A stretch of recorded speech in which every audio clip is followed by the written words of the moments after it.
This week on the show, we're going to cover Summer of Code on the different BSD projects, give you a little story about how to use the YubiKey, and also a nice interview with Wendell from the Level 1 Text people, and also a very nice article about how a NIC works internally with the operating system.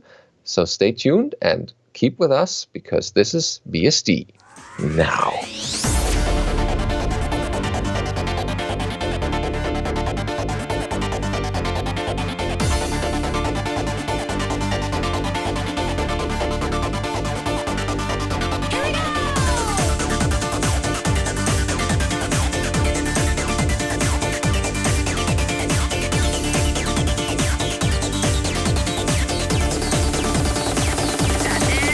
BSD Now, episode 189, Codified Summer, recorded April 12, 2017. Hi, I'm your host, Benedikt Reuschling. And I'm Alan Jude. And we have a great show prepared for you today. And we're actually quite full already, so we should get right into the headlines. So what's the headlines for this week? So this week's first story we got is looking at some of the Google Summer of Code projects coming up with the various BSD projects. First we have the FreeBSD project, which has entered Google Summer of Code again. There. Okay. So with the number of projects going up for grabs, although I think the deadline to submit projects is over now. But the first one was to add support or to import the giant table bus DMA handler grant table bus DMA handler from OpenBSD into FreeBSD. So if you're running FreeBSD as a guest on Zen, there's this driver that can improve things a bit, and OpenBSD has one, and so just importing that into FreeBSD is one of the projects. Interesting other one is USB dump file format, which is basically like TCP dump, but for USB buses. And adding that support to Wireshark and the virtual USB analyzer. That would be cool. Project that I've been involved with is writing a new boot environment manager. So basically replacing the badmin shell script with a library that can be more easily integrated with GUIs and so on, and adding support for thick boot environments, or what I have always called Brian Drury style boot environments, where instead of the boot environment being one data set, it can actually have children as well. So you can have, say, your user source and user OBJ for each of your boot environments be separate, so that when you walk back to an earlier boot environment, you get the corresponding user source directory instead of an updated one, and so on. Cool. And that requires a bit more work, and so putting that into a new boot environment manager library, which might also either enhance or complement the ZFS boot environment shell script or startup script that goes in rc.d that Alan Summers added earlier this year. But basically trying to clean up that integration and make boot environments even better and make the management of them easier and faster. One project proposed by Brooks was a basic smoke test of all base system utilities. So the idea with this one is just,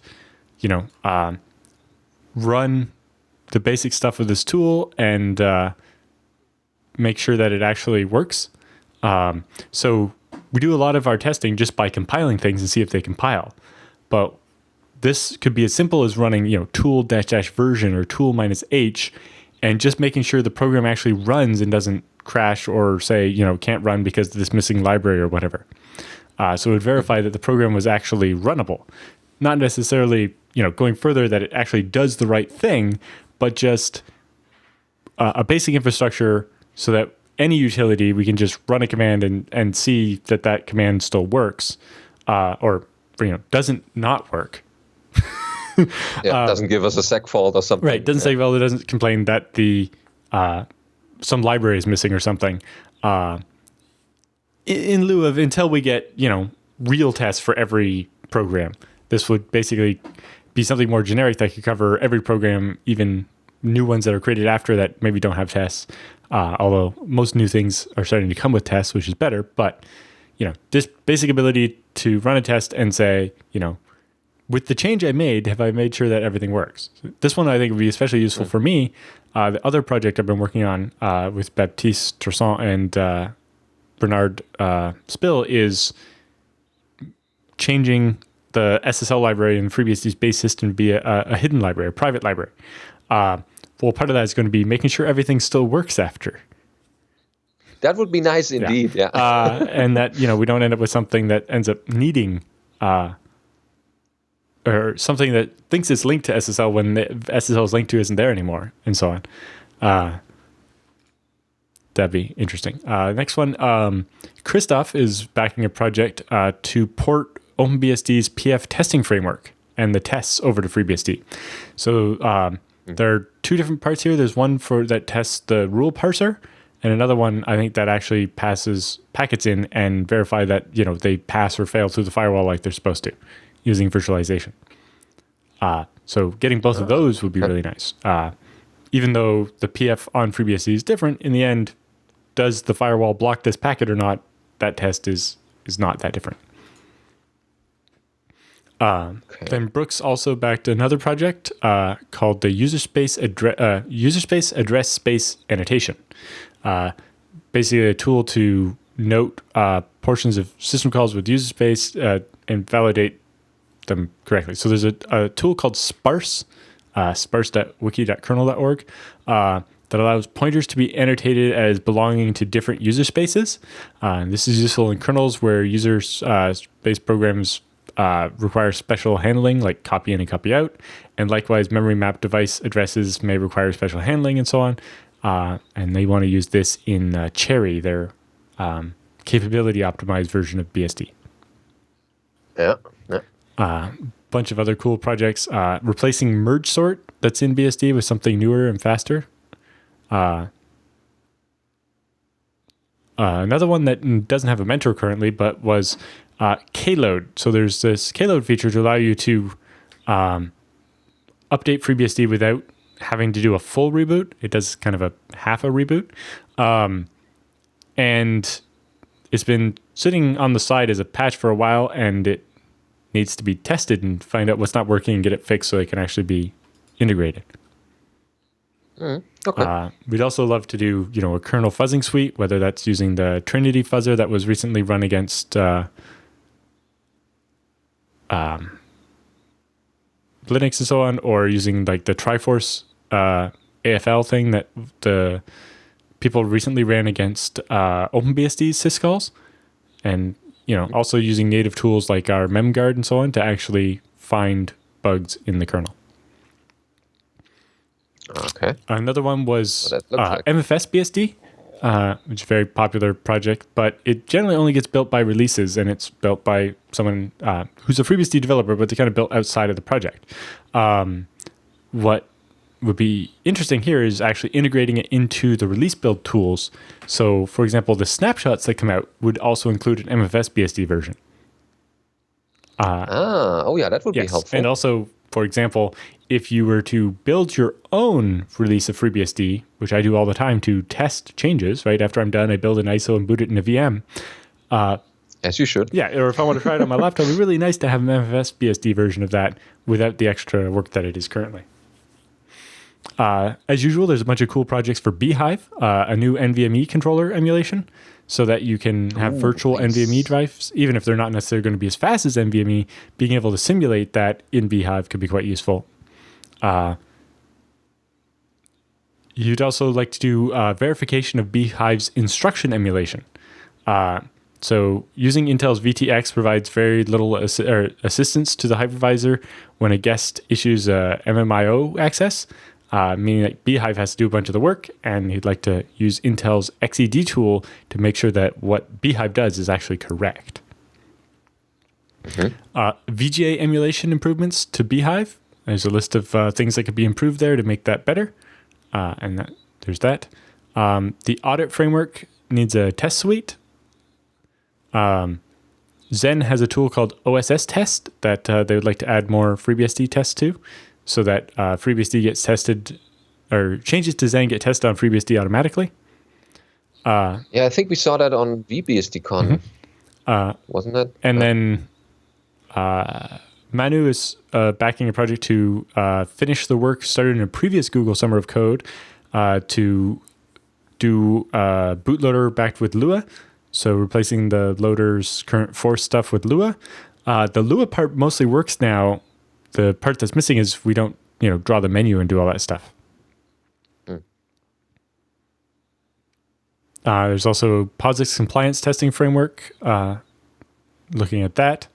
The core CLR. So actually porting Microsoft's .NET stuff into the FreeBSD ports tree. Okay, yeah, for the people that need to have that as programming environment or a framework. Yeah. So lots of Google Summer of Code stuff. I think the official projects that get accepted will be announced in the next week or two. So there's that. Okay, now we switch gears a little bit to NetBSD. So they have all their Google Summer of Code projects on their NetBSD wiki. It's wiki.netbsd.org. And they split it up a little bit into kernel-level projects and user-level projects, and also gave it difficulty levels. So we have easy, medium, and hard. And to start with, the kernel-level projects. So they have no easy ones. Well, kernel stuff is always difficult, so they couldn't find any that is in the easy category. But the medium ones are ISDN and T support and asterisk integration. So asterisk is the PBX system where you can run your own telephony switch or your telephony network, and they want to have that integrated or add more support to it. And another thing is an LED and LCD generic API thing.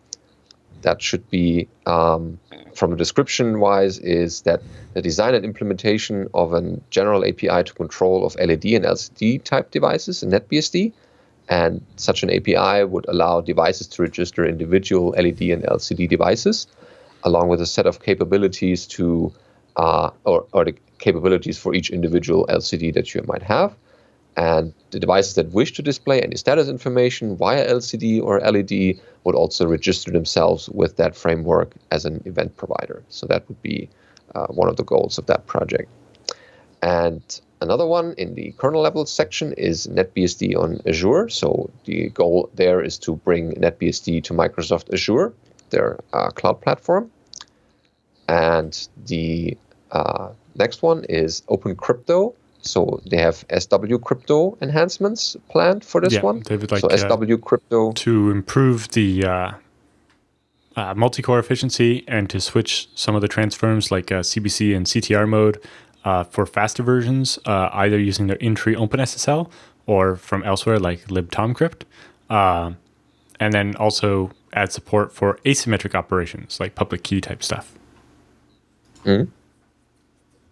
And the next one is similar to that one, or ties into the same region, which is scalable entropy gathering. So the kernel entropy pool in NetBSD provides unpredictable secrets, where it's definitely random and similar in other BSDs, for applications doing crypto, Monte Carlo simulations, all this. So they need a lot of random numbers all the time, basically.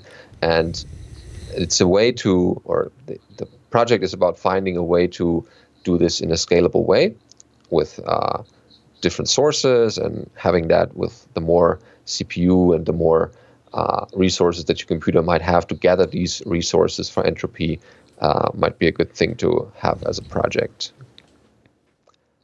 User-led PCI drivers is another one in the medium section. So yeah, that one is using rump kernel stuff to actually develop drivers for PCI devices in user space instead of in the kernel. Because when you do something wrong in the driver, in the kernel, you panic the machine and you have to reboot, and that slows down the process of writing a driver by a lot.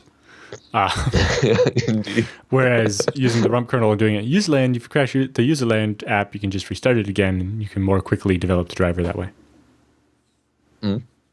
So these were the medium ones and the hard ones. There are 3 listed here. So the first is real asynchronous I/O.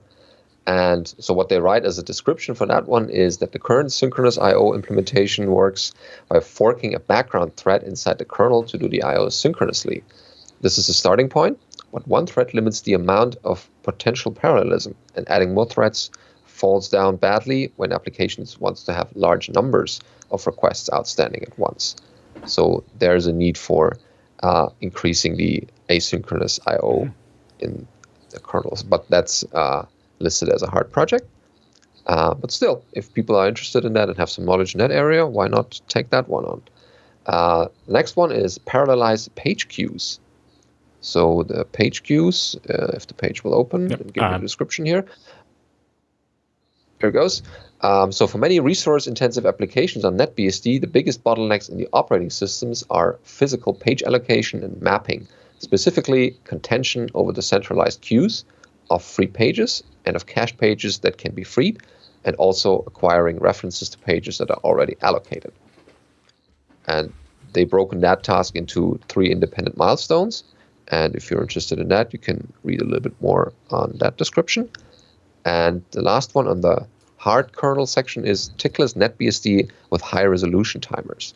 So what NetBSD does is it configures a timer device to deliver periodic timer interrupt, usually every 10 milliseconds, in order to count the time, wake threads up that are sleeping, all these things that are happening in the background, basically in the operating system, that needs some kind of timer to trigger that. So in the old days, this made sense when the timer devices were expensive to program and CPUs ran at megahertz speed. But today, CPUs run at gigahertz speed. Timers are on modern x86, ARM, MIPS, and all these other platforms that NetBSD runs on. They have hardware that is cheap to reprogram. Programs expect a greater than 10 milliseconds resolutions usually for sleep times, and mandatory periodic activity on idle machines wastes power. And that one also has 3 main milestones to be finished or to deliver, basically, if a student is interested in that. And userland projects let's try to go through these also, a little quicker. So we have easy ones in that one. inetd enhancements, add new features to inetd. Yeah, that one actually looks kind of interesting. It's replacing the configuration files such that you can have a separate configuration file for each of the different services and tune some of the settings, like the rate limiting per service. Although rate limiting per service is already there in FreeBSD. I wonder how much different their inetd is. But the rest of those would also be really nice on FreeBSD. Yeah, there's going to be a little bit of code sharing later on, I guess. But if someone was interested in improving inetd, one of the ideas they also had was pre-forking. So currently the way inetd works is when somebody connects, it starts up the program and passes the connection to it.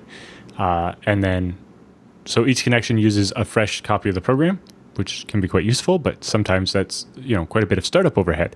So the idea is to have some of them already running and then pass them the connection, but also possibly reuse an already running one instead of starting a fresh one for each connection. So if you have 10 requests a second coming in or something, you don't want to start the program 10 times a second. You want to just start 5 or 10 of them and just be like, okay, you're done. Here's the next one. And so on. But if somebody's interested in, especially the configuration change, doing that on FreeBSD, probably outside of Google Summer of Code, especially if you don't qualify for Google Summer of Code, but you're interested in that kind of an easy project of just converting the configuration in inetd to use includes in separate files and so on, and then maybe do some of the other things on that list, do get in touch with me. I would like to see that happen on FreeBSD. I just don't have time to do it myself at the moment, but I would be up for helping someone do that. Okay. And they also want to have a curses library, automated testing, so some kind of framework for curses. And the medium section has Anita support, Anita should support additional virtual machine systems.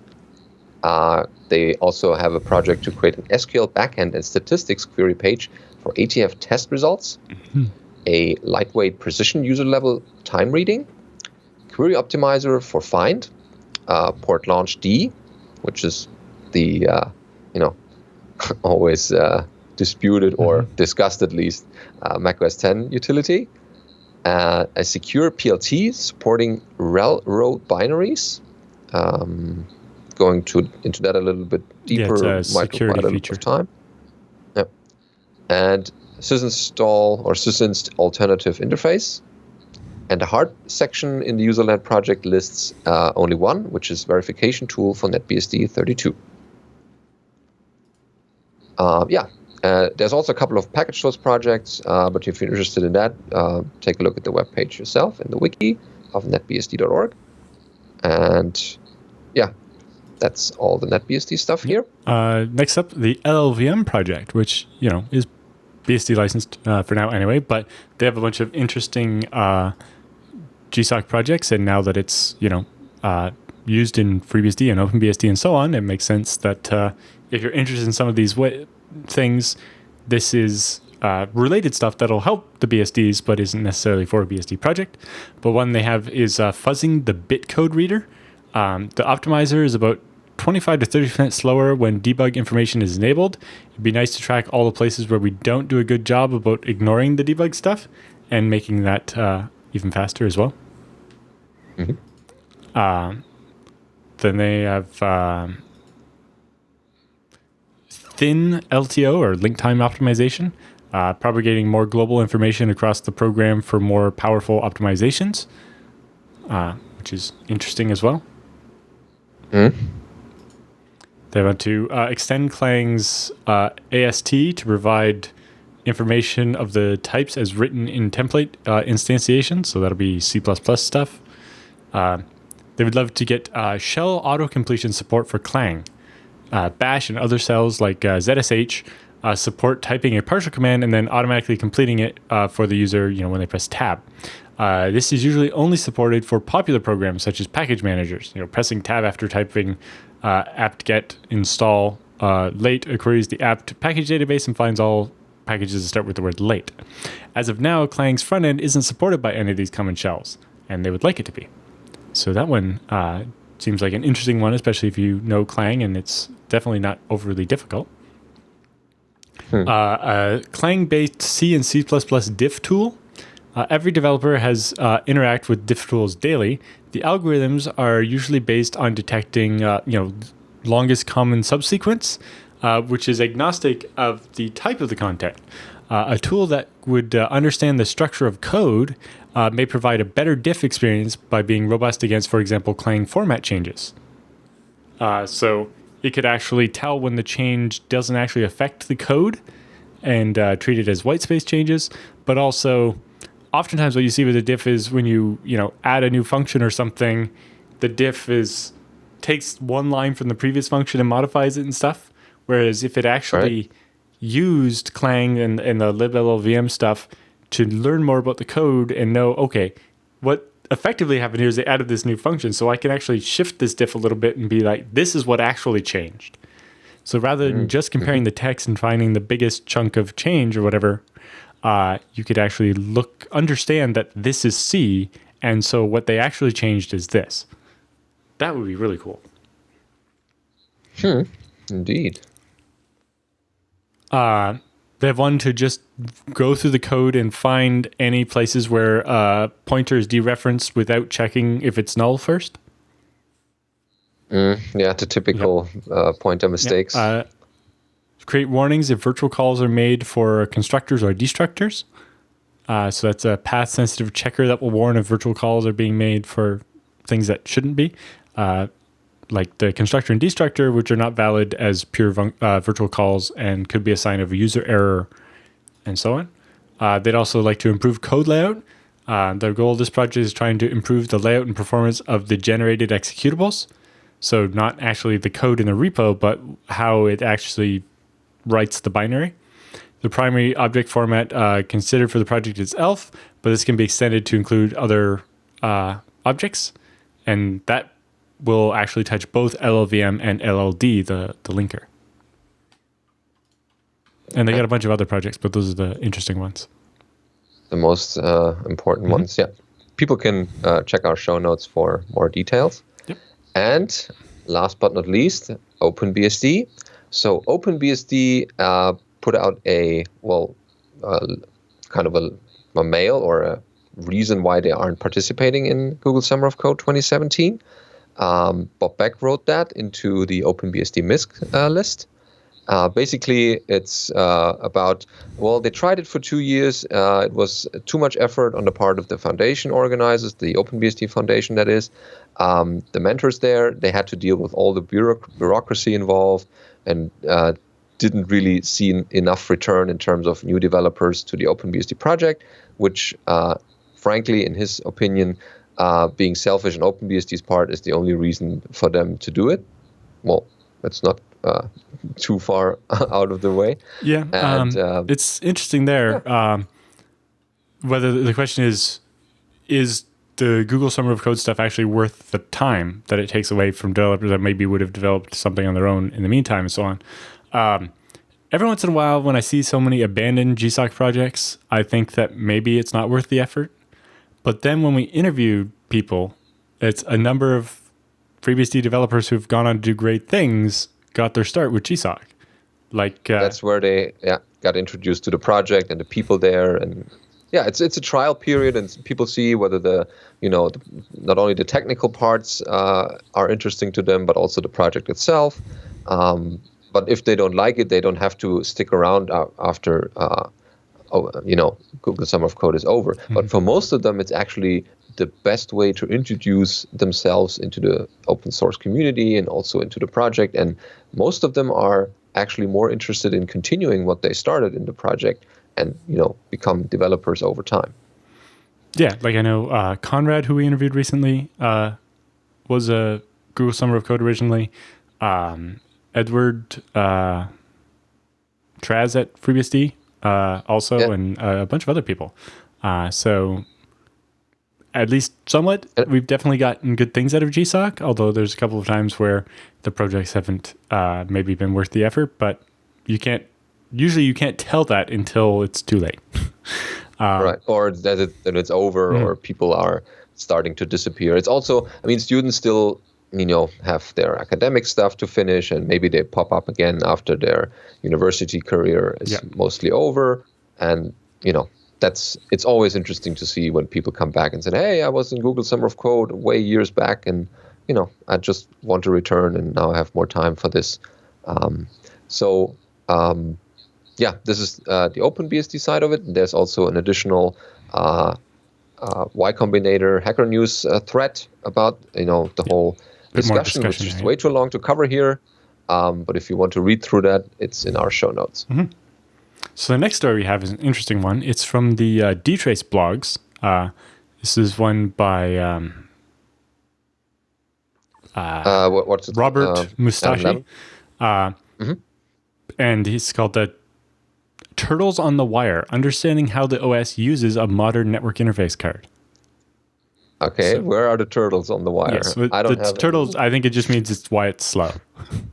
Okay. But it mostly just starts with the modern networking card has evolved quite a bit from the simple Ethernet cards of yesteryear. As such, the way that the operating system uses them has, evolved in tandem. Gone are the simple 10 megabit copper or BNC devices. Instead, 1 gigabyte per second is commonplace in the home, and 10 gigabytes per second rules the server. And you can buy cards that can do 25, 40, 50, or 100 gigabits.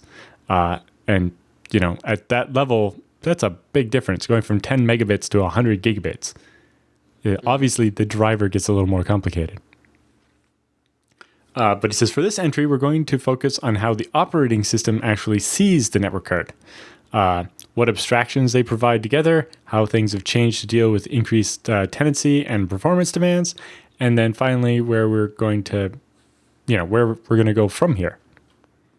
Mm-hmm. But it covers the beginning. You have a simple NIC, which has a MAC address, and it's used to filter incoming packets. So if the packet's addressed to some MAC address other than mine, I just ignore it and don't take it off the wire.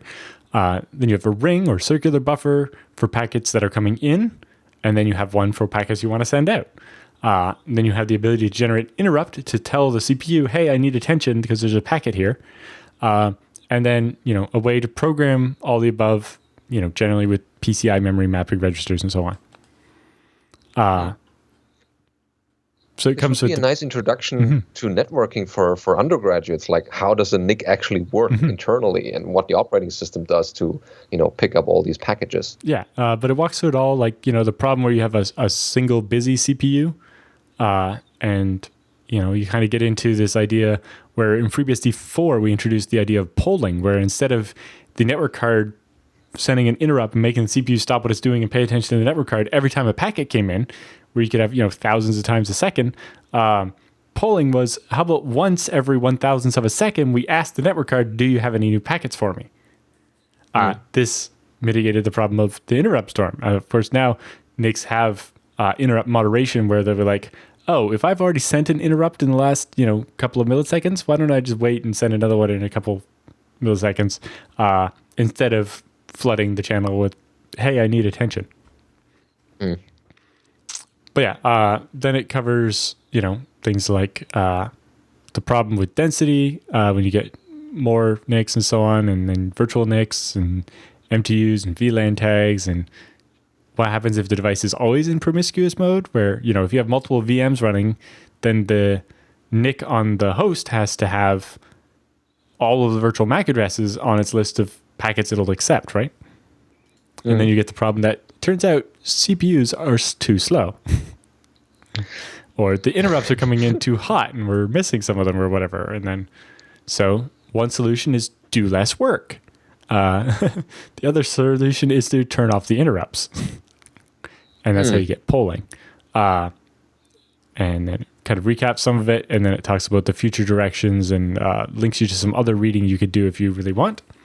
Okay. But very detailed, great way to get into it and start to understand some of the things that are actually going on. Why that 10 gig NIC costs more money and why the driver is more complicated and so on. Yeah, or we cannot just use the same techniques we did with the 10 megabit cards. Yeah. Yeah, new devices need also new code, I guess. Yeah. Yeah, so if you're interested in that, read through that article and check out the papers and links they have in there. That's a good read up for the more technical folks who want to get into driver development and things like that. Just understanding what's happening or where the problems might be when your network isn't going as fast as you would like. Okay. So our next story is called Make Dragonfly BSD Great Again. So, this already has some interesting undertone, but it's about basically finding a bug in Dragonfly BSD code, as far as I understood. Yeah, I can go through this one, I guess. So the author, whose name I'm going to butcher terribly, but Maciej Kosielski, a nice Polish person, says, recently I spent some time reading the Dragonfly BSD code. While doing so, I spotted a vulnerability in the System 5 semantics subsystem that lets users point to any piece of memory and write data through it, including in kernel space. This can be turned into execution of arbitrary code in the kernel context, and by exploiting this, we're going to make Dragonfly BSD great again. So in his little preview here, you can see he runs uname -s, and it says this is Dragonfly. And he does ID, and you can see he's running as a user SHM with UID and GID 1001. So he's running as an unprivileged user, and he's running on Dragonfly. Then he runs the first little program he wrote, which he called shellcode 3. Then when he runs uname -s, it says it's FreeBSD, not Dragonfly. Although, as we'll see later, he could have made it say anything. And then he looks at the message queues and so on, and then by modifying some stuff and running some commands, now when he runs his other exploit, /final, he runs ID and he sees that he's actually now UID 0 and GID 0. So he's running as root. Which is root. So he's just turned his shell into a root shell by running this command. So how did he do it? There's a bug. Yeah. So it says Dragonfly BSD is a BSD system which originally came from FreeBSD. In 2003, Matthew Dillon forked the code of FreeBSD 4.9 and created Dragonfly BSD. The author of the article here says, I thought of Dragonfly BSD as just another fork, but during EuroBSDCon 2015, I accidentally saw the talk about the graphics stack in Dragonfly. I accidentally went in the wrong room, but it was too late to escape, and I was sitting in the middle of a row, and the exit seemed like it was light years away. Okay. Anyway, this talk was assigned to me that it's not just some niche of a niche of a niche operating system. And then after hearing about the graphics, he dug into it more, and he spent time learning about the hammer file system and Dragonfly's approach to multiprocessing, process snapshots, and all the other cool features of Dragonfly. He says the Wikipedia article is a good starter on just what some of those are. And so suddenly he was interested in Dragonfly. Okay. So he says the bug itself is located in the semctl system call implementation, and he has the code for it up in here on the screen. And you can see it does a B copy from the pointer, or from the area that's specified, to the kernel from a pointer specified by the user. So he says the B copy on line 385 copies the semid ds structure to memory pointed to by argbuff. This pointer is fully controlled by the user, so it's one of the syscall's arguments. So that means the user can tell the kernel, hey, copy this data to anywhere. Wherever you want. So the bad thing here is that we can copy things to arbitrary addresses, but we have no idea what we copy yet. This code was introduced by wrongly merging code from the FreeBSD project. He says, bugs happen. But he says, for now, let's try to trigger the bug, just to see, make sure we're doing it correctly. So he has a short little sample program here, and you can see he creates a pointer to an invalid space in memory, just called, dead, or dead code, or whatever you want to call it. Then he creates a shared memory segment, and then he tries to copy that to that pointer. And so we're going to copy data from the shared memory he just created to the pointer dead, which is likely unmapped. So the kernel should panic.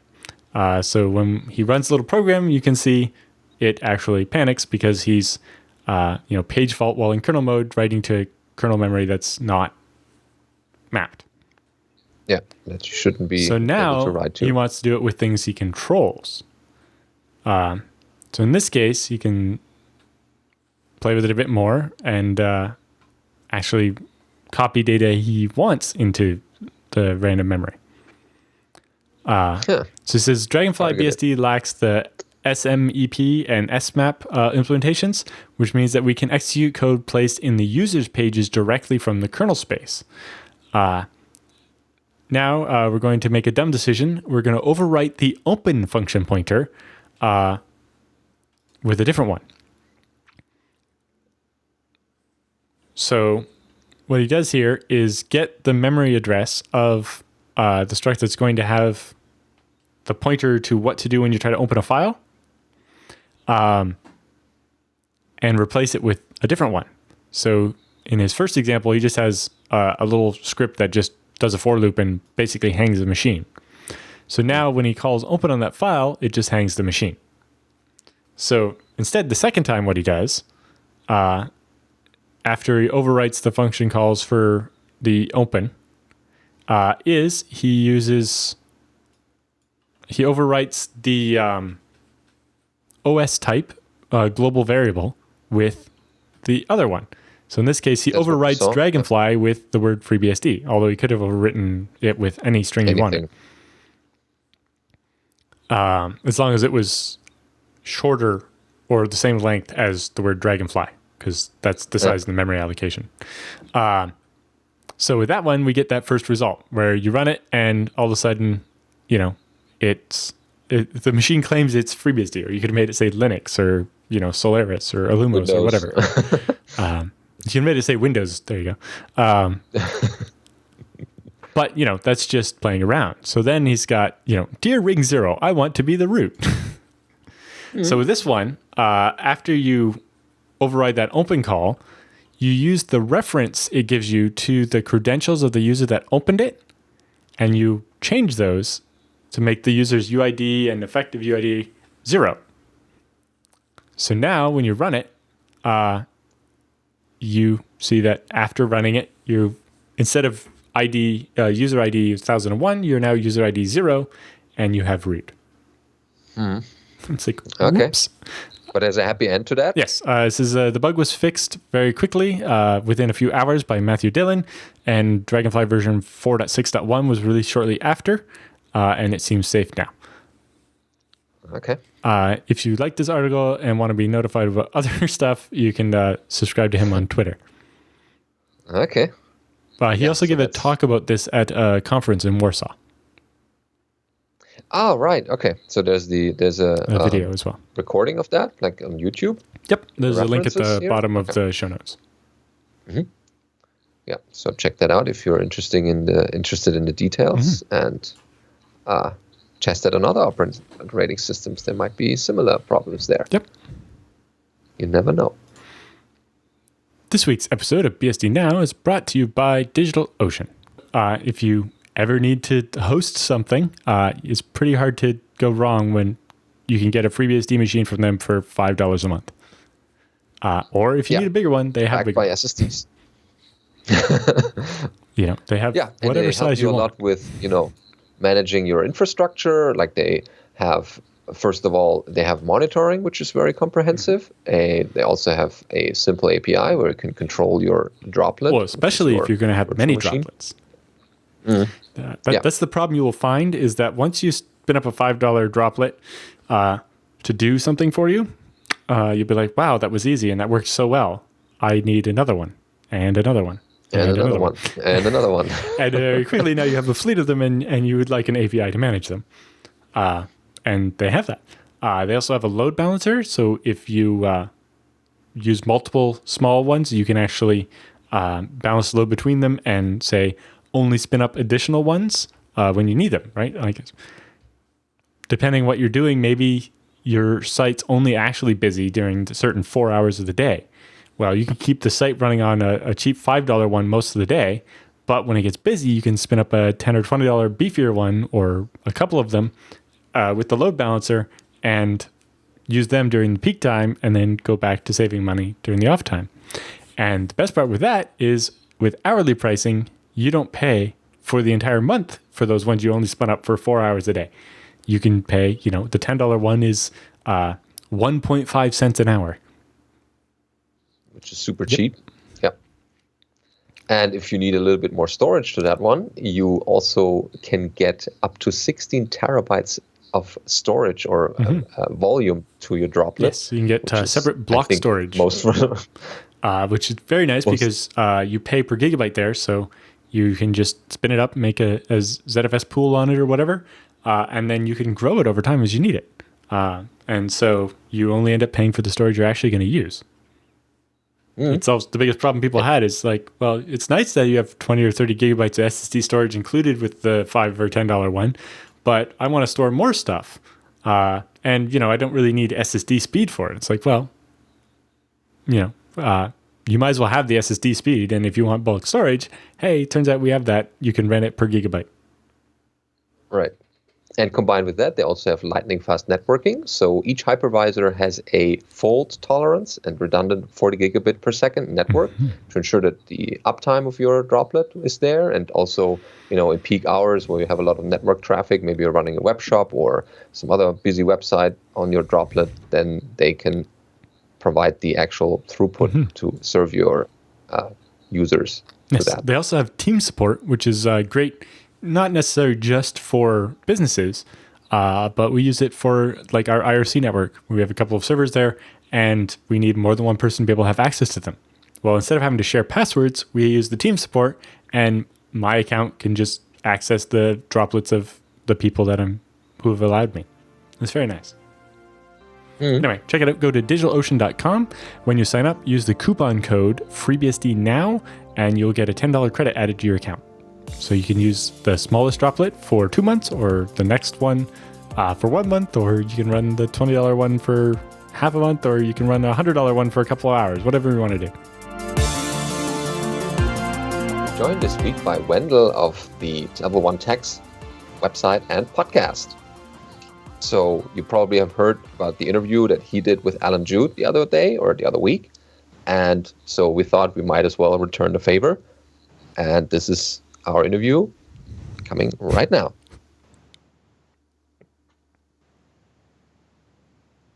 So, since you haven't been on the show yet, tell us a little bit about yourself and how you got started with the whole Unix, Linux, BSD podcasting thing.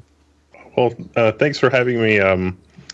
those are kind of separate stories, I guess. The podcasting thing is something I've fell into recently. I never thought I would.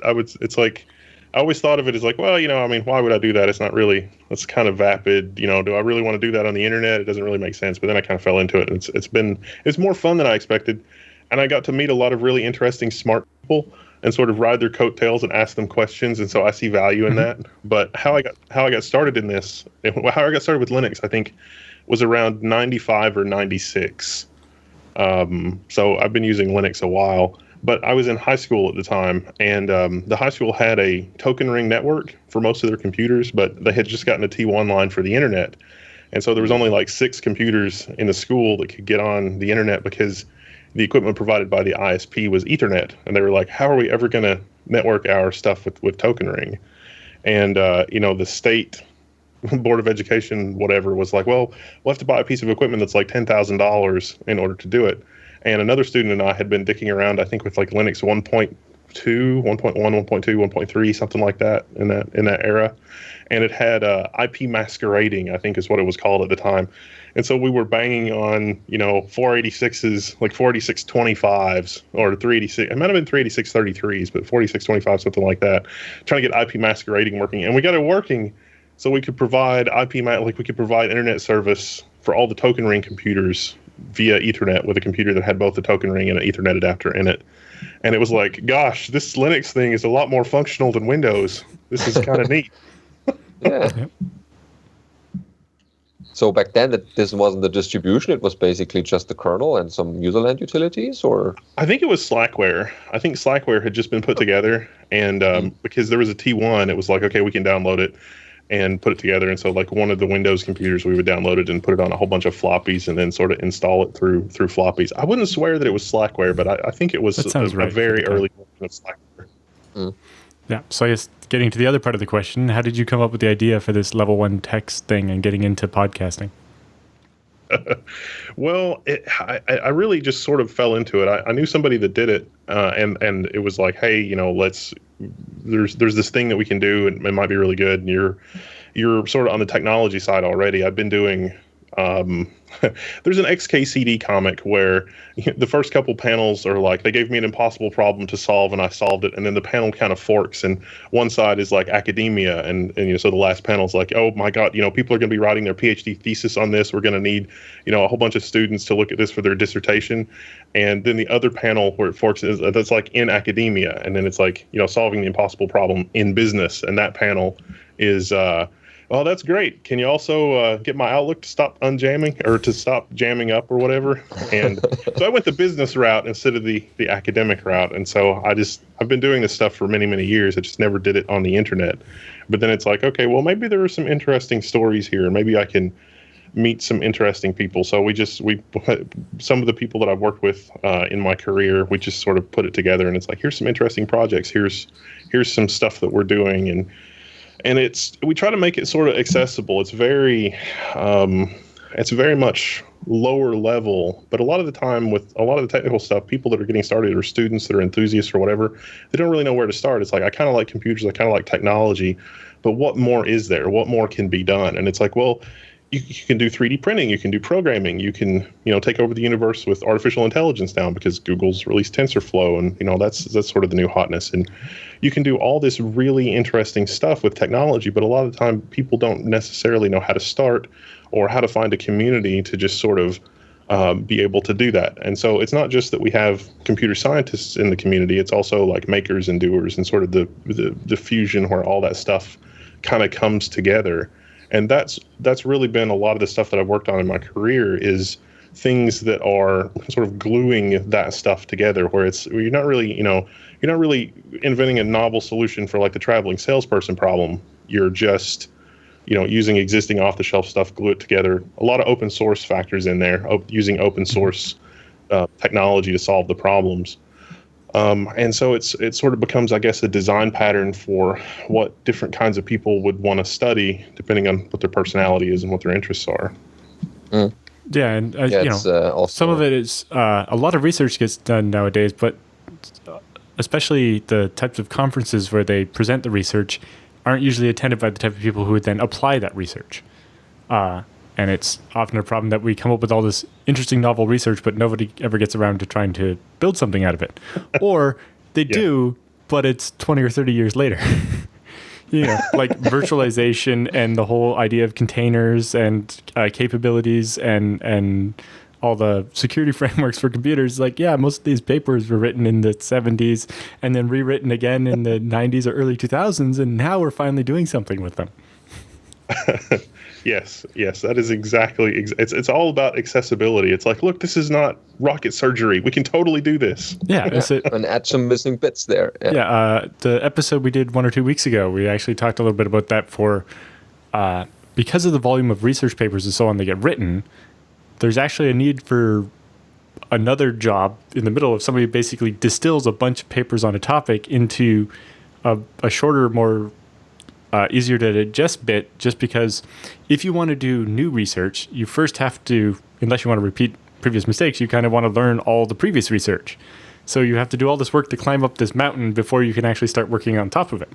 And if we build a staircase to help you get up there, then we'll get more new research faster and maybe actually start applying it faster. But, when the ideas are first generated, they're very rough and ill-defined, and we need oftentimes the type of person that does the polishing isn't the same type of person who comes up with the idea originally. And so we need all the different people, and we need to make this stuff accessible to more people, so that, because maybe they're the one that can do the distillation, or the one that's going to take that distillation and actually build something useful out of it. I would say it's also true that the people that want to do something new don't understand that they need to do a lot of practice on the old stuff first in order to be able to do the new stuff, because practicing the old stuff, sometimes it's really hard to get at the kernel of interesting information in the old stuff, because it is so inaccessible, because there is no staircase, because this reason, that reason, or the other reason, it's platform limited, or you need the researcher that put this together, it's like this specific version of GCC or this specific whatever, and it's like, well, I don't have time to resolve these kinds of dependency problems or whatever, and it just comes down to documentation and all the stuff that nobody wants to do. Yep. Yeah.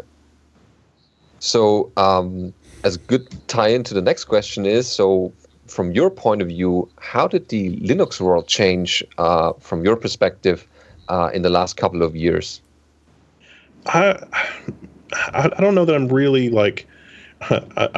basically I'm an internet bozo. I have a computer science background, and I've done a lot of programming. I wrote a Linux kernel module around kernel 2.0.36. It was just a device driver for a touch screen. And so it's not really like anything magical or anything crazy, but I think that Linux, even going back to my earliest memories, Linux has the inertia of like a 3-mile long cargo train, and it's moving at an unbelievable speed, and it's accelerating. And so it doesn't turn on a dime. It doesn't decelerate. It doesn't really do anything. But it is accelerating. And so the number of developers and the number of people that are putting work into it and that kind of thing is increasing. But the direction in development is not always like super focused. There are some counterpoints to that. Like, I was really excited to see Canonical the other day say that they're dropping Unity to go for GNOME. I think GNOME or KDE are really good desktop environments, and there are more esoteric, sort of desktop environments that are it's not to say that other desktop environments are bad. I just think that in terms of like Linux accessibility, GNOME or KDE is probably it. Unity always needed a little bit more than it had, in my opinion. All of them need a bit more than they have to actually get there. And if we divide the effort up in a bunch of different places, it's even longer before we get there. Yeah, exactly. And so the inertia helps in that situation, but it would be that much better if the train weren't trying to go in 4 different directions and we could just, sort of barrel through this. I mean, to look at it another way, look at Android. I mean, Android, Google, has spent, bathtubs and bathtubs of cash on Android. Sure, that's fine. Mm-hmm. But look at how far they've come with Android with almost, I don't want to say laser focused, but a somewhat focused ability to sort of co-opt Linux and turn that into their platform. If we could have somebody that would do that a little bit more altruistically with an open source desktop environment, whether that's Linux or something else, I think that would be a very successful project, although maybe not commercially successful in the way that Android has been commercially successful for Google. Right. There's a lot of ways in which Android's been a failure, especially with the fragmentation and so on. But at the same time, it's undeniable that it's on how many billion devices? So. Yeah, exactly. Well, and it's even as fragmented as it is, a lot of the basics of the usability is still there. I mean, I think the fragmentation problem could have been solved if Google had the clout today that they did when they started. Like if they were as large and if they could just strong arm because a lot of the changes in Android, I think, have been more toward being able to subvert the types of things that are making it fragmented. Yeah, like I think part of it was Google maybe not having the clout, but the other part was Google originally didn't want to be involved with the phone part as much. Yeah. And then you got each manufacturer being like, well, we're going to put our glue on this. And a lot of that, I think, even if just the companies that were customizing Android had learned from open source, especially like anybody who builds an appliance on open source quickly learns the lesson that you follow the head of upstream while you're developing your product and you don't get behind, because once you get behind, that forklift upgrade is a doozy. Lots of FreeBSD based vendors have learned that one, like Juniper and Isilon and NetApp and so on. They learned very quickly that, hey, if we just keep up with head, because if we base the product we're starting today on the current release, that'll be 3 years old when our product comes out, and that will be bad. Yeah, you don't automatically get the features for that. I think also the whole Oracle Java thing probably slowed them down a little bit there too. Right. Yeah. That's also a contributor. Yeah. So do you think that the starting point for people getting into Unix and Linux and BSD and so on has gotten easier, or you think there's still the first step is still kind of high? You sent me that question, and I've changed my answer mentally 3 or 4 times since then, and it's all just it's so much easier than it was, but it's still so much harder than it should be. It's a little bit of that. It's true, but it's weird in unexpected ways. Mm-hmm. And so, like, I did a pass-through video last year, which has been really popular. There's a lot of people on our forum that have they're running. They still want they really like Linux, and they don't trust Windows. And so the pragmatic solution is you just run Windows in a container and you can play your games, but you got to pass through, a physical piece of hardware, graphics card or whatever, in order to play your games under Linux. And so I did a guide on that last year, and it's been really popular, surprising. And it actually was very straightforward to do that, like on Arch Linux, which is not, I definitely would not say that is a newbie-friendly distribution. And I went into it not expecting to like Arch Linux. But the more that I used Arch, the more that I really liked it. And I like the things that it does, but the way that it manages packages, and I use that term somewhat loosely because it's a spectrum of how managed exactly those packages are. And sometimes not at all. Sometimes it's just, well, here's a link to a repository. Good luck. And so I find myself sort of liking that approach. And that approach has been surprisingly robust compared to like mainstream distro, even like mainstream distro upgrades, like going from Fedora like 23 to 24 to 25 to 26. The 25 to 26 is in beta. The beta right now is still a little rough for Fedora 26 in terms of like the upgrade packages and sort of managing the system and that sort of thing.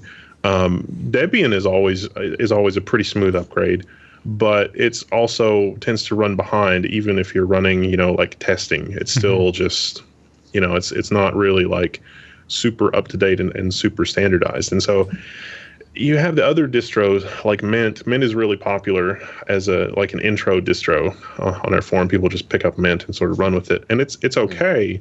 But you really, you really get into situations sometimes with it where you're trying to manage a package or trying to do an upgrade, and it doesn't necessarily work out the way that you expect. And there's little weird things too, like Open Broadcaster is really cool, but Open Broadcaster in some of these distros has a memory leak bug that's well known, and just for whatever reason, the package that's available in the repository, the memory leak bug has not been fixed, and it's been like 6 or 8 months or 10 months, or it's maybe a leak caused by a certain library on the system, and maybe that's not what has been updated.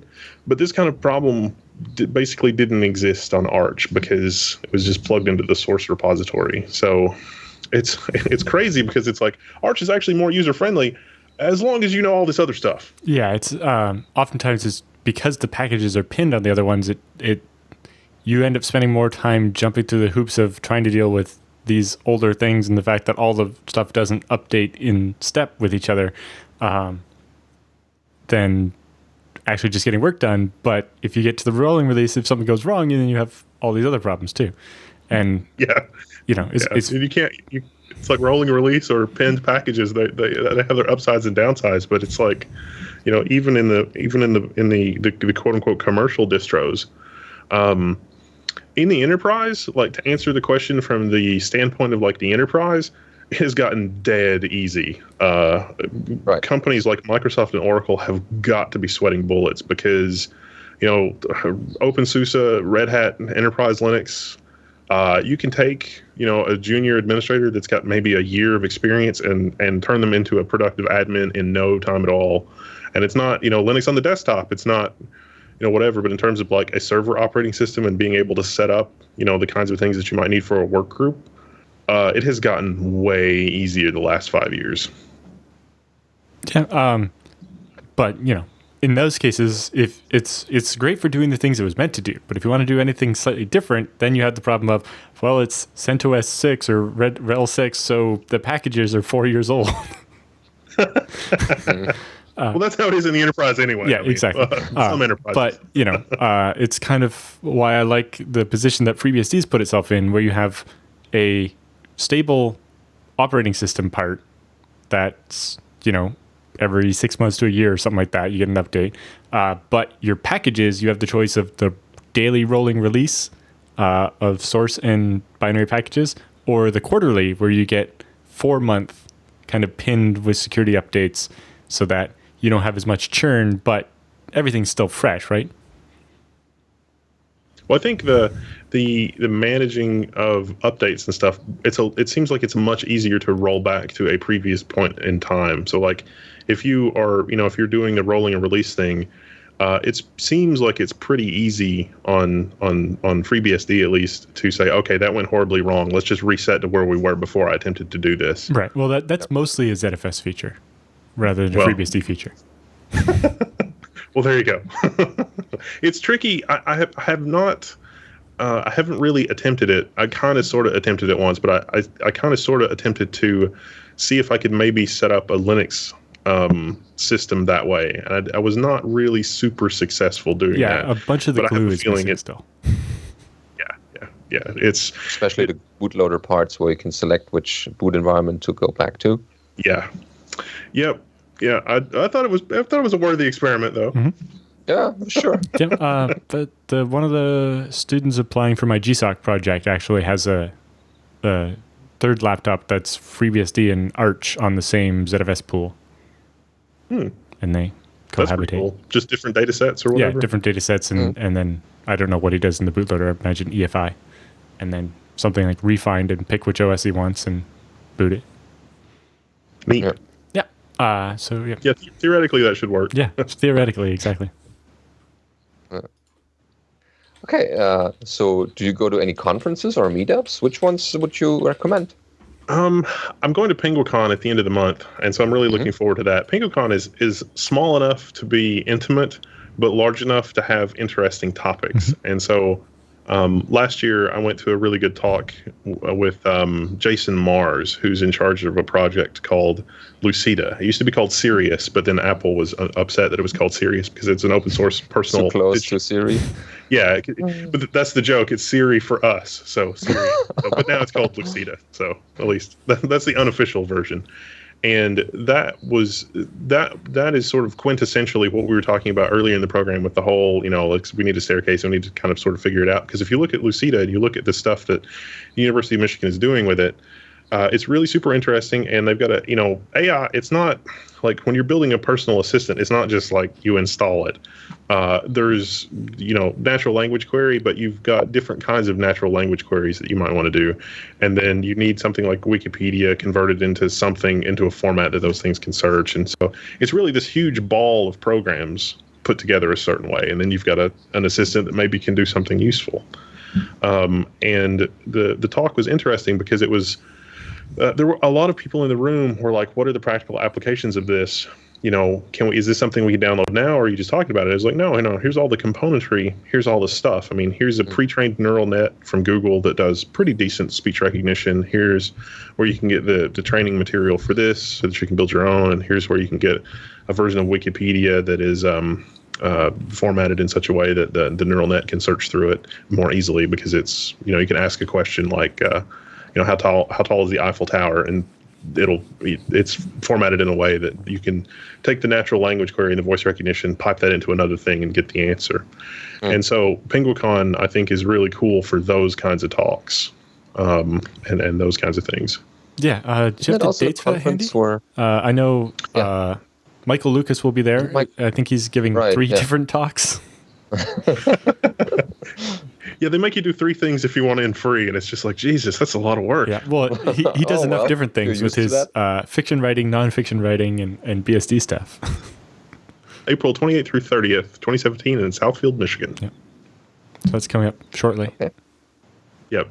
Other things that I go to, I like to go to Computex. It's in Taiwan. It's a little bit more mainstream, but Computex is also really interesting because there's sort of like this sideshow off Computex. And so like main Computex is like, oh, Intel, AMD, what are we doing? Oh my God, it's crazy. And then there's like this other building that is like a business to business thing. And so you can go meet companies that are doing things interesting. And so I was able to sort of hook up with a company there it was the first company that had a conversion chip that could do DisplayPort 1.2 to HDMI 2.0 with Chroma 422, which was kind of a big deal on AMD cards because AMD cards didn't have HDMI 2.0 out. And so you had to get an adapter. But for like a year, it was basically impossible to find that kind of adapter stateside. And it's because there was only one company making a chip to do it. And so it's like, oh, I can go to Computex and find somebody that has this thing so I can get it, and it's fine. Mm-hmm. Yeah, that's cool. Cool. How did you first discover ZFS?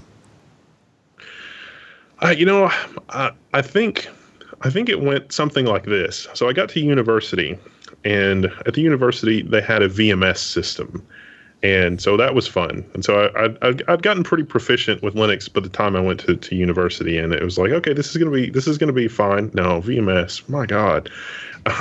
But it had one really interesting thing. It had file versioning, and so you could create a file and then save it, and then save another file over top of that file, and it would just append the version number to the end of the file. And it's like, wow, this is really cool. And I think at that time I was running like XFS. I want to say that like XFS wasn't in the Linux kernel. You had to get a patch for it.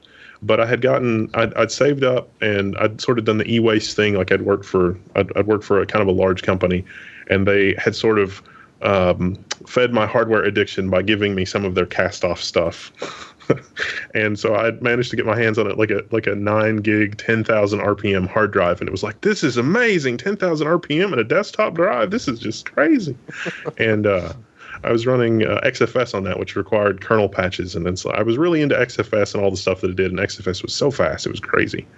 And then on the VMS system, it's like, oh, I could get used to this file versioning thing, because to my knowledge, there wasn't any real way to do something equivalent. And then a few years later, I think I was messing around with like I don't know, I think it might have been FreeNAS. I'm not sure. Something happened in there, and it was like, oh my God, ZFS does this. This is crazy. I need this.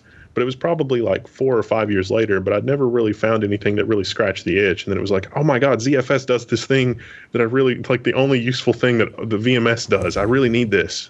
And then this is pretty much the end of it. And ZFS has like all of my archive, long-term storage, important stuff has all been sort of ZFS since then. Yeah, it's like I remember when I first heard about it, and I looked into it, it was like, oh, it's a Solaris thing. Never, I don't care. And then a little bit later, it's like, oh, it's on FreeBSD now, and it's been around a little while, and it's like, so we're building this new storage server, and it's gonna have like 8 hard drives, and that would be an awfully big UFS RAID array, and that would take a while to check, and it's like, oh, this ZFS thing seems cool, but I didn't 100% trust it.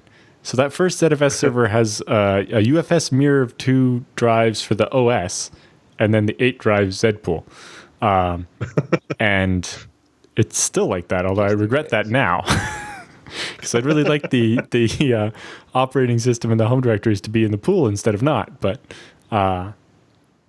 yeah, I'm not entirely sure how I learned about ZFS and got into it either. But I know that as soon as I did, I stopped caring about every other file system.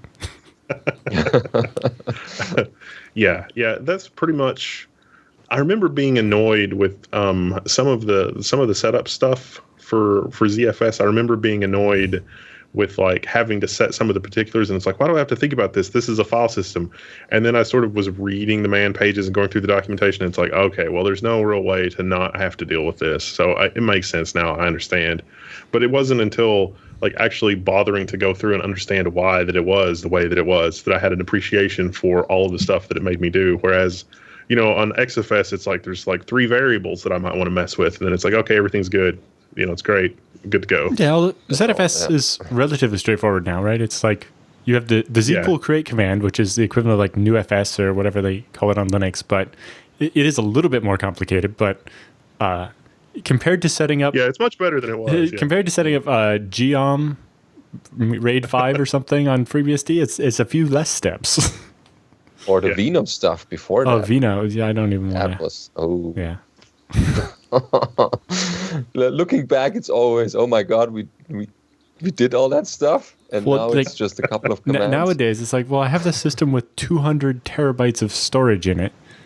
How would I even do that without FreeBSD or without ZFS?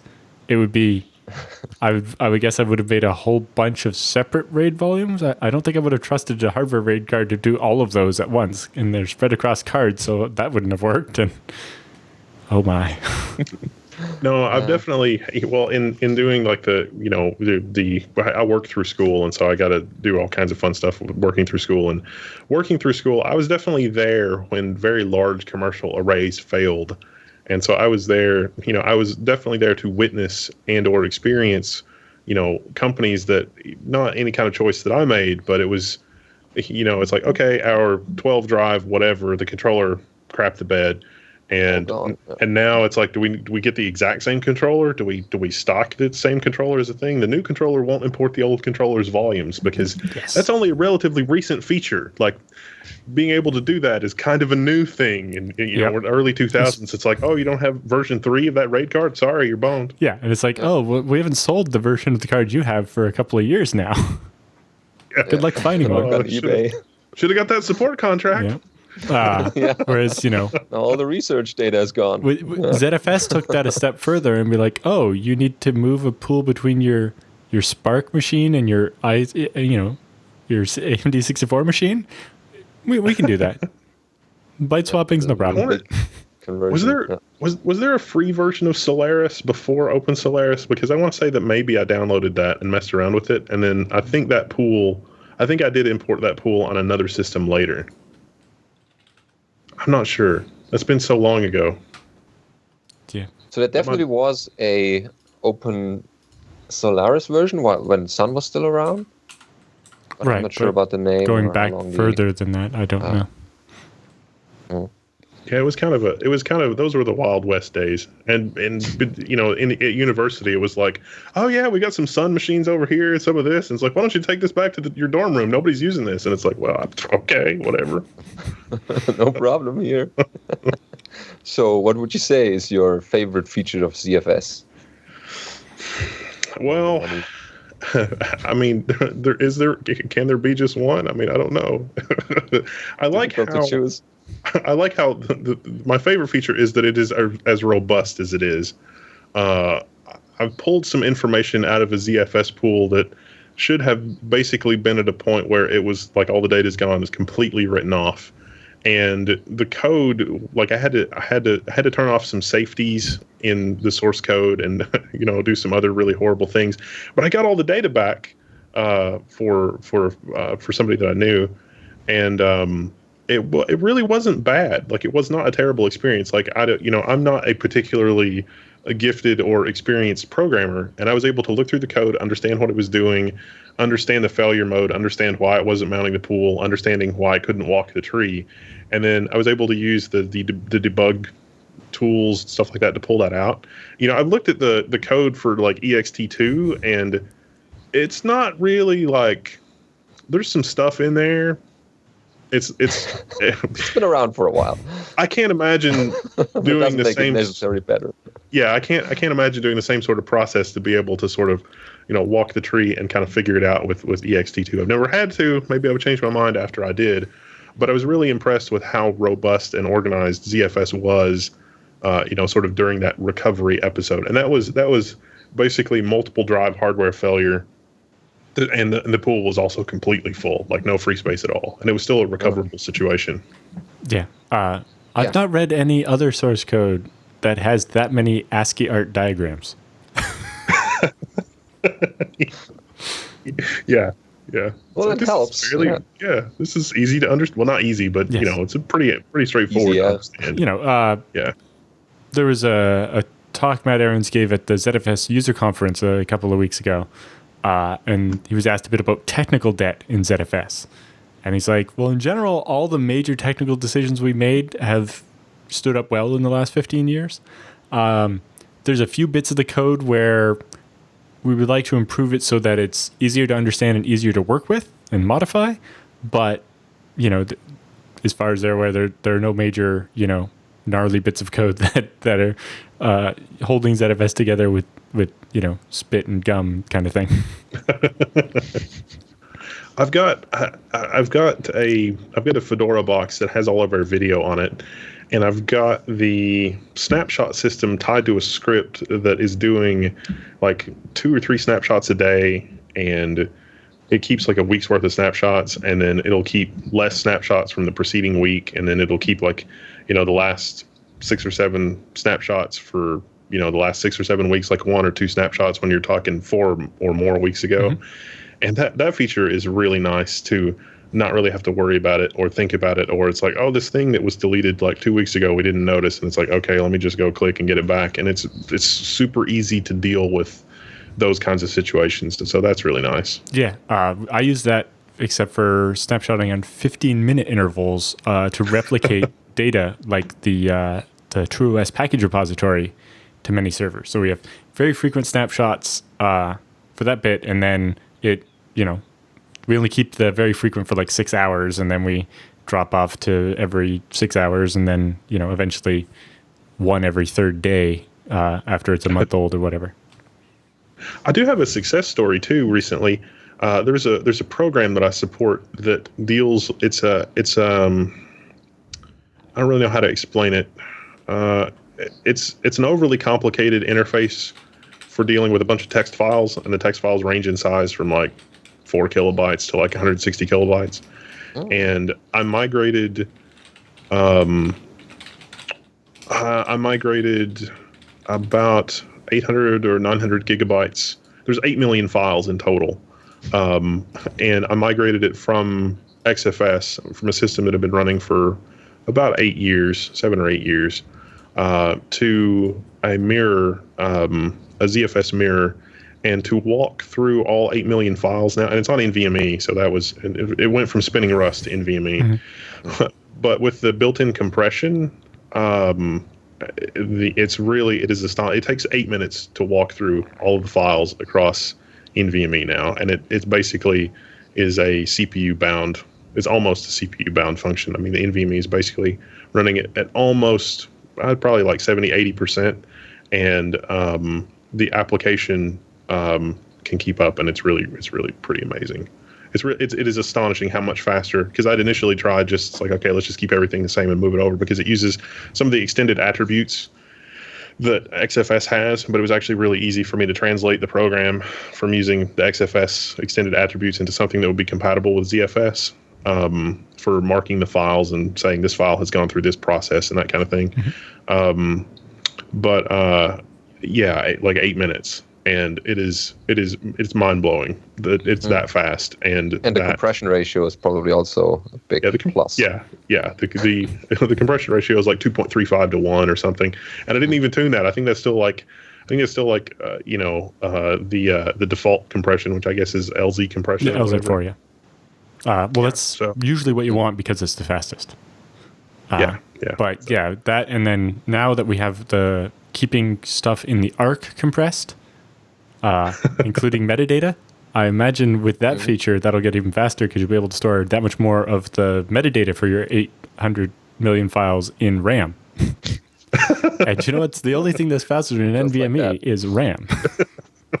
Well, that system's only got 128 gigs of RAM. So yeah, but if you're getting 2-to-1 compression, the metadata is not very big. True. That's true. It's nice. It really is nice how fast and how reliable it is. Plus, I'm also not really worried about bit rot anymore because, I might need a text file from 5 years ago, and I don't really want to make sure that it's there if I need it. Yeah, the checksums, I don't know how we live without them. So, speaking of that, kind of, what upcoming ZFS feature are you most looking forward to? I think probably the middle of the road compression that you were talking about on the thing that you did with me last week. I think that will probably be good, especially on modern hardware, because modern CPUs are so insanely fast that seems like a good balance, especially when you're dealing with like a mostly archival, not really it's archival, but you still are using the data set continuously. That seems like the perfect use case for that, because gzip's too slow, and Z standard, the compression rate is good enough that, short of if you have a mirror of NVMEs or something, it's not going to be the bottleneck for writing. And then for reading, it's so much faster that, again, it's going to outpace your disks, so you're not going to end up CPU bound on the decompression. And so there's not a major performance impact unless all your CPU is already busy doing something else, in which case you need more CPU. I'm thinking that will make a big difference in, with the cost of things like SSDs and NVMEs, bumping that compression ratio from 2.3 to 1 to 3.3 to 1 can make a big difference for you. Indeed. Yes. Plus, again, it can end up increasing the throughput because you're reading less data, so it takes less time. Compressed sends will probably also be nice, but the workarounds for that really aren't terrible. Yeah, you'll save a lot of CPU time, although usually all you're after is saving network time because it's a lot slower than your CPU, right? That'll be nice to have as well. Intel's already sold me more cores than I need. It'll be fine. Well, the bigger problem is that usually whatever you're sending it over the network isn't using enough of the cores. Yeah. Because the network card doesn't split it up and do the whole message signal and interrupts thing. Yeah. So what feature would you like to see come to ZFS that isn't being worked on already? Oh, see, I don't know. I don't know I don't really know what my options are. Well, no, but I can do that with snapshots. Yeah, with the snapshots. So it's difficult to think of something. And then when there's something new coming up, it's like, oh, of course. Well, so the one that the chat room brought up was HammerFS has this feature called like lazy reclaim. So it's kind of like a snapshot, but different. It's when you overwrite a file or whatever, because it's always doing copy on write, it just doesn't free the blocks you just released right away.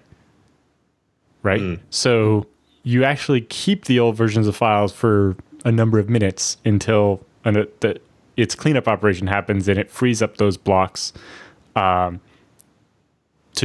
regain your free space. But basically, when you overwrite a file in place, the old version of the file still exists in this like magic snapshot. It's a virtual snapshot or something. So there's, I guess, as long as you have free space, you can reach arbitrarily far back in time, as long as you haven't needed the space for something else. And then there's an operation crontab or whatever that cleans up the space, maybe once a day or whatever. And as long as your pool's not full, then you can get something like that. And something like that might be interesting, although, snapshots are low enough cost, you can pretty much just take them very frequently and it'll be okay. Yeah. It might be. Are there any? This might have been covered in your book, because I think that this was kind of hinted around in some of like the performance tuning and the performance troubleshooting sections, but I haven't had time to like try it, and I'm sort of a learn by doer.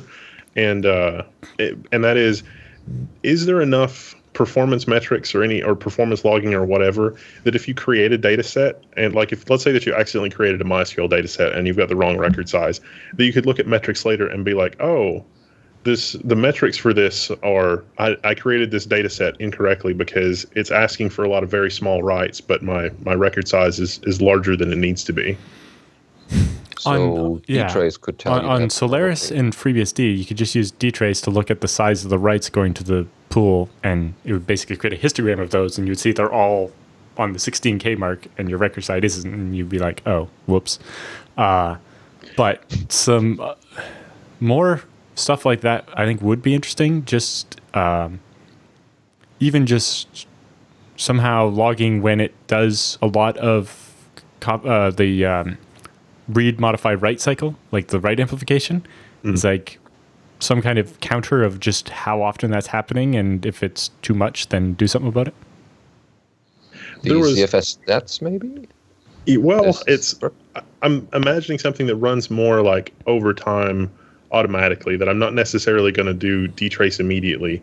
Like I could see it as like, okay, dtrace is fine when I'm like troubleshooting an issue, but it might be more about how the users actually end up using the data set over time. And it's like, oh, I didn't realize that they were using it this way, or maybe I should just, add that to something that I check weekly or monthly. What made me think of it is there was a recent problem with Microsoft SQL Server. They issued an update that caught I was troubleshooting an issue where there was like severe performance degradation just out of the blue, and it's like, this doesn't make any sense.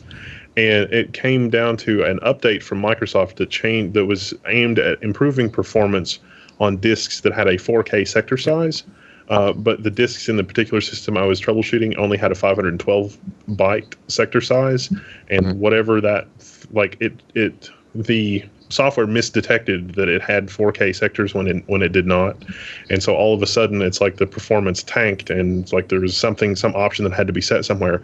But figuring that out was near impossible. But I could see that you maybe would have a data set that over time you're dealing with, not in the MySQL case, because that's MySQL is doing that on purpose. But I could see that you maybe have a data set that you use over time, and it's like, oh, this would actually be better if I changed the record size to this because of the usage pattern. Yeah. Well, part of the point of dtrace is that you could leave it running all the time. I suppose if you did that with like a low enough sample rate, you could just, looking at a fraction of all the writes on to this data set, what is the block size we're seeing, and if it's not right, then maybe we should figure out, which program is writing the wrong size blocks and what should we do about it, maybe. But that's an interesting something someone could build. Although having something a little more built into ZFS might be interesting there. I'd love to see more stats and stuff in ZFS, or even just a native way to do like quality of service type things, like say this data set can only do this many IOPS, or this many megabytes per second or whatever. So FreeBSD's resource control system can do that. It's just not. It's a per file system or per process. I forget. You can't quite do it just at the dataset level like you would like to. That's interesting. That might be. I didn't realize. Well, I'd forgotten that dtrace you could run at a really low sample rate, because every time I've dealt with it, it's like, oh, let's run it full bore, and it's like, oh, the system slowed down a bit.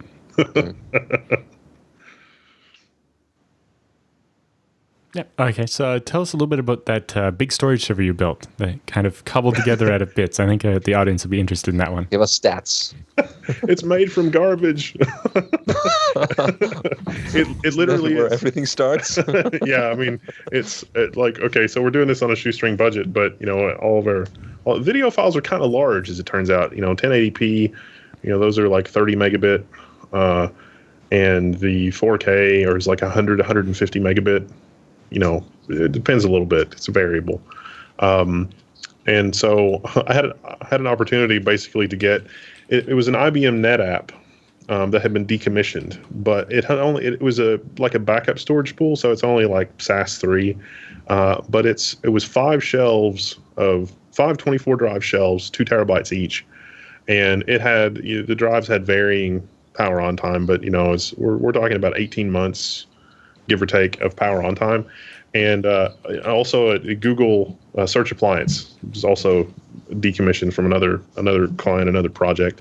But it's just a Dell R710. I just thought it was cool because Google search appliance. It's a Dell R710 that's been painted canary yellow by Google. And so that's a lot of fun. And so it's like, well, of course you have to run ZFS. I mean, there's no. It wasn't even a second thought. It's like I have to have ZFS for the file system. But then it's like, okay, how am I going to divide this up? Because each shelf has 2 controllers with 2 redundant paths. NetApp has their own way of cabling it that they suggest, and for mapping the drives. But it's like, well, I'm not really using the NetApp part of it anymore. These are just SAS enclosures. They're on the NetApp side. They're like QSFP plus connectors, and so you have to get the special cables that are QSF or QSF plus to the LSI mini SAS connector. So that's like the weird, slightly proprietary part. But it's just SAS. It's not any big deal. And so I decided I was going to keep one shelf for spare parts because God help me if I ever need to get a power supply or another controller board or something like that.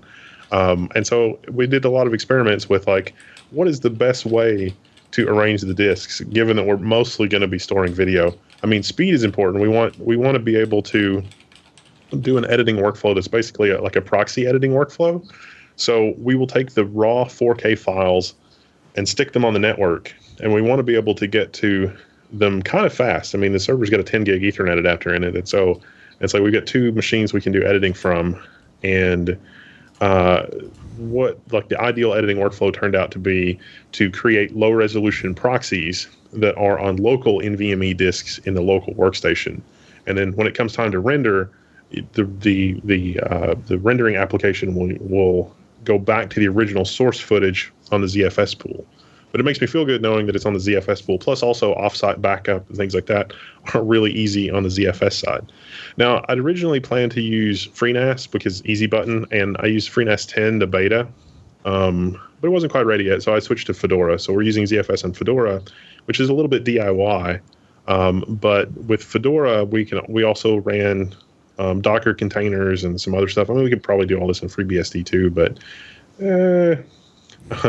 and so we have some Docker containers that are doing things like caching Steam and caching Blizzard and caching other different kinds of things that we might bulk download. So like for some of the stuff that we do, we might test a game on a system to see how fast it runs.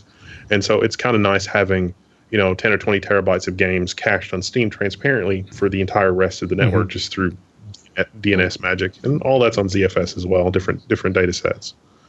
So that's worked out really, really exceptionally well.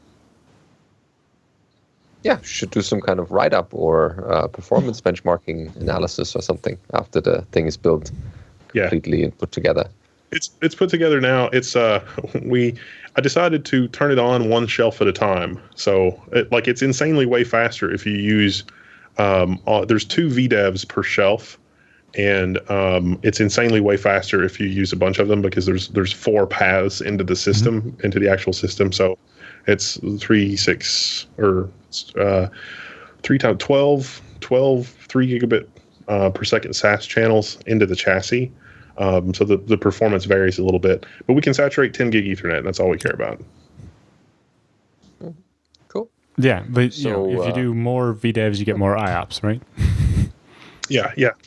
That's important. Yeah. But and in the chassis, there's a very small, 8 drive mirror it's a striped mirror. And that's what our virtual machines and containers and stuff run on. And so those are insanely fast. Cool. Indeed. Yeah. So, how do you stay on top of what's new in the IT industry? Do you have some special websites you go to, or magazines, or conferences? You mentioned this already. Mostly follow guys like you guys. Read your books. Look at what you guys are doing. Lurk on mailing lists. Just read all the things.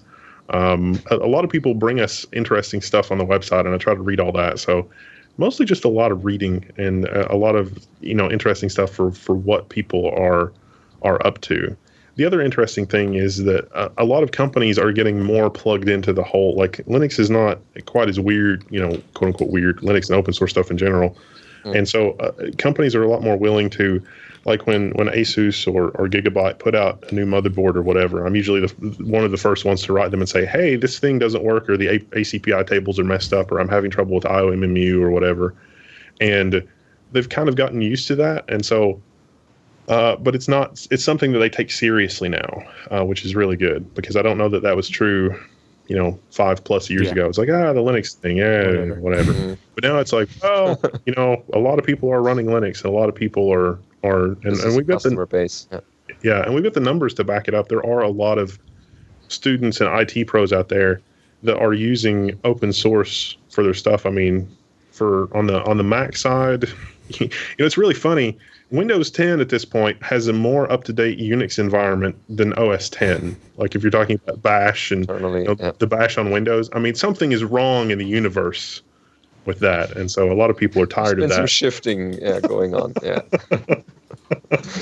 So it's really, really, really, really terrible. And at this point, Linux and other open source operating systems are basically completely fine for anything that any normal person would want to do. It's not going to be exactly the same experience that you have on Mac or Windows, and some people still expect it to be exactly the same experience, and that is folly in their expectation. Mm-hmm. But in terms of like those kinds of things, it's there. And so you can kind of be OS agnostic. It's like, okay, when I'm in this mode, I'm going to do this. When I'm in this mode, I'm going to do this. And for this, I'm going to run this other thing. And it's really not that much of a penalty to sort of learn and be productive in all of the operating systems, because that's just where we are today. I mean, depending on where you go and what you do for work and, what kinds of things you might need to run, there might be an application that you think is the best application that's only available on one platform. But I still think that there's going to be, at some point in the future, sort of a Promethean moment. Like something is going to happen with virtualization or SRIOV or something. And then at that point, what you're running for your hypervisor and what you're running for your applications is just not going to matter. I mean, are you guys familiar with like good old games? Yep. Yeah, York. Yeah. So how like they do like the old games where they just bundle DOSBox or they just bundle whatever with the game, and so you download. It's totally in the background, no one sees it. Yeah, you don't have to. It's just, I mean, imagine that with Windows games with like AAA titles with whatever. We're there basically. The enterprise has had that technology for 2-3 years now. Yeah, even for video cards, like splitting video cards into multiple VMs. Yep, yeah. SRIOV has been supported in the enterprise forever. VMware has done it well for maybe 5 years now, which is crazy for the workstation cards. And so I still think there's going to be a Promethean moment that could happen, tomorrow or 5 years from now. It just doesn't matter anymore. And it's like, oh, you want to run your applications and do whatever. It's great. Oh, Microsoft doesn't want to let me turn off telemetry and whatever, but I still have to use Windows for whatever dumb reason. Okay, just put it in a container. Good luck communicating outside the sandbox. Although one project you might be interested in then on that kind of vein is something called Cloud ABI. Have you heard of this? It's a FreeBSD developer started it, but it's basically a new Unix ABI that you write an application to it, and it uses something similar to the Capsicum sandboxing that FreeBSD has, but it's OS agnostic. So there's a port of it to you compile the app once, and the binary will run on FreeBSD, NetBSD, and Linux currently. And I think maybe OS 10. I don't think so, though. But anyway. Nice. But basically, these Cloud ABI binaries have basically an alternative libc that you have on your different operating systems, and the one program just runs on any of them in the sandbox. That's impressive. Yeah. There have been a lot of projects pop up like that are, I would not call it like a full application binary interface, but there have been a lot of really interesting things pop up like that all over the place. There's, I can't remember, like using QEMU and Windows with VirtIO VGA driver, but VirtIO doesn't translate the hardware calls directly. It translates them to OpenGL.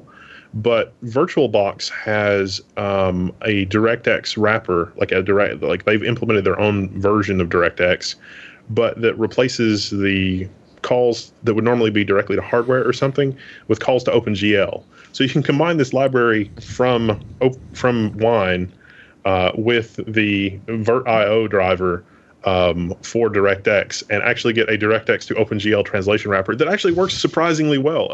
It's not compatible with every game, and some games are like, oh my god, DirectX is not installed because they detect it in some weird way, but it works surprisingly well. And it is like as close as you can get to an ABI with baling wire and duct tape in that it's functional and it works and it's not completely terrible. Cool. Well, was there anything else you wanted to mention before we let you get back to your day? I can't think of anything. Thanks for having me. Yes, thanks for is there any other questions that you guys have? No, that was the end of our list of questions. It's a long list. Definitely the least accomplished guest you probably ever had, but that's okay. Oh, wow. I'll make it up with enthusiasm. Yeah, see? That works. Okay, so thank you very much for being on the show, and if you have news, then might as well invite you in the future. Thank you guys, and if you guys ever need anything, just let me know. Okay. Thank you.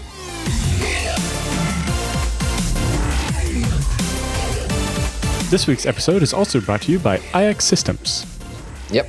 Whether it's a NAS or a full rack or an all-flash storage, iX Systems can provide all kinds of solutions to your needs. Yeah. The best part, I think, is the white glove support. Had a disk fail, had the new one 2.5 days later, swap it out, no problem. It was great. They could ship the replacement drive directly to the data center. So, I didn't have to deal with that. It's just so nice. Very well done. And then, every time I need more hardware, it's like, hey, I need 2 more video transcoder boxes. They're like, okay. And it's like, yeah, it looks like this. It's like, watch out. There's a RAM shortage going on right now. So, but don't worry, we got you covered. Yeah. Some vendors don't even tell you about that. They just, dump some hardware on you and think you're happy. But iX System is really interested in providing the exact solution for your problem that you want to solve with that machine. And they have the experts on staff that can tell you what kind of different configurations you can run, what kind of alternatives there are. So you have a better way of deciding which is the best solution for you. Yeah. Basically, you talk to them, tell them what you need to do. They help you design a system. Then the best part, they test it and burn it in for you for 3 days to make sure everything works before they ship it to you. That makes a big difference. Much higher percent of your servers end up just working and not giving you any trouble than, if they didn't do that. So I definitely recommend checking them out. Make sure you tell them that Alan and Benedict sent you, and they will treat you extra nice. Yeah. So our first story this week is about using YubiKeys everywhere. Another great article by Ted Unangst. In particular, he's interested in YubiKeys, and so he tried them out and wrote up his feelings about it to save you maybe the pain of doing it yourself. Mm. So we tried different, applications for it, like using it on special sites or some like system logins or what kind of other needs you might have to use it for. And he wrote up basically all his experiences in a nice blog post that he, which is kind of long, but interesting enough. Well, yeah, because it covers quite a bit of different things. So first, he has 2 different YubiKeys. He got a YubiKey 4 and a YubiKey Nano, which is much smaller. So he tried both of those. He tried them on Chrome OS, Windows, and OpenBSD. And then he tried it for logging into the computer and logging into websites and services and using his phone. So he did quite an array of testing for you, which is quite good. And these are usually the use cases where you might use these. And you also want to have a little bit of convenience, but also the security that it provides to securely log in to your systems or authenticate you. Yeah. So he says, everyone is getting really excited about YubiKeys recently, so I figured I should get excited too. I have so far resisted two-factor authenticating everything, but it seems like another fun experiment. There's a lot written about YubiKeys and how you should use one, but nothing I've read answered a couple of specific questions he had. He says, it's no secret that I take a dim view of two-factor authentication, although most of those gripes are with the implementation, not the concept of two-factor authentication. And a lot of those remain true. Where two-factor auth perhaps might succeed is in limiting the damage of phishing attacks. I like to think that think of myself as a little too savvy for most phishing attacks, but it's sadly true that most phishing victims felt that way until they were a victim as well. Yeah. But most people don't read their mail in a terminal and rarely have to copy and paste things, and don't use webmail and don't have colleagues sending PDF files to them and so on. But anyway, so he began by ordering 2 YubiKeys, the regular YubiKey 4 and one Nano. And he wanted to play with the different form factors to see which one was better for various uses. And he wanted to test having a key and a backup key. Everyone always talks about having a YubiKey, and then what happens if you lose it? Terrible things happen. Can this problem be alleviated by having 2 keys? He says, I'm also very curious what happens when I try to log into a service with my phone after enabling universal two-factor. Yeah, these are scenarios that are common, but should be tested before you rely too much on these devices. Yeah, so he says, I've got 3 different computers, each with a different operating system in the mix, along with a number of mostly web-based services. Wherever possible, I want to use the YubiKey both to log into the computer and to authenticate himself to the remote service. I'm somewhat split on a decision to use the YubiKey for two-factor versus an alternative factor, and he'll consider either of those. So he started his adventure on his Chromebook. His ultimate goal was to use the YubiKey for local logins, either as a second factor or as an alternative factor, meaning that with the YubiKey, he wouldn't have to type his password. Or where we need both the YubiKey and his password. First thing first, you need to get the YubiKey into the account I want to sign into the Chromebook with. Alas, there's apparently no way to enroll only a security key for a Google account. Every time you tried, it asked him for his phone number, which he doesn't want to give to Google, because he doesn't want it to switch his password reset to work with his phone. Because he doesn't consider his phone to be secure, or it's the most likely thing of his that he's going to lose. Right, so he couldn't figure out how to get it to go on the Chromebook without doing it, without taking his phone number and doing SMS authentication as well. He says, meanwhile, on my laptop, I had a notification about sorry, I've scrolled too far. I skipped something. So then he tried the two-factor auth for Facebook. Facebook sign up using U2F is pretty easy. Go to account settings, security subheading, add the device, tap a button when it glows, and your key is added. Note that it's possible to add a key without actually enabling two-factor auth, although later in the article it turns out it only worked because he had previously added his phone number. Or used the phone app or whatever. He says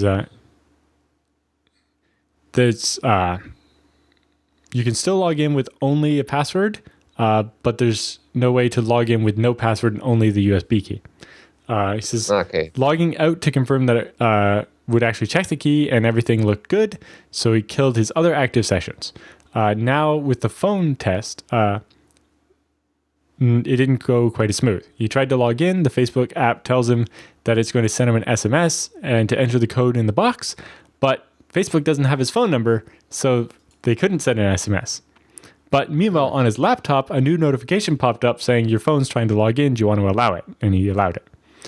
So he followed the prompts to confirm that he's him and that he wants to permit the phone to log in. However, that doesn't have any effect on the phone.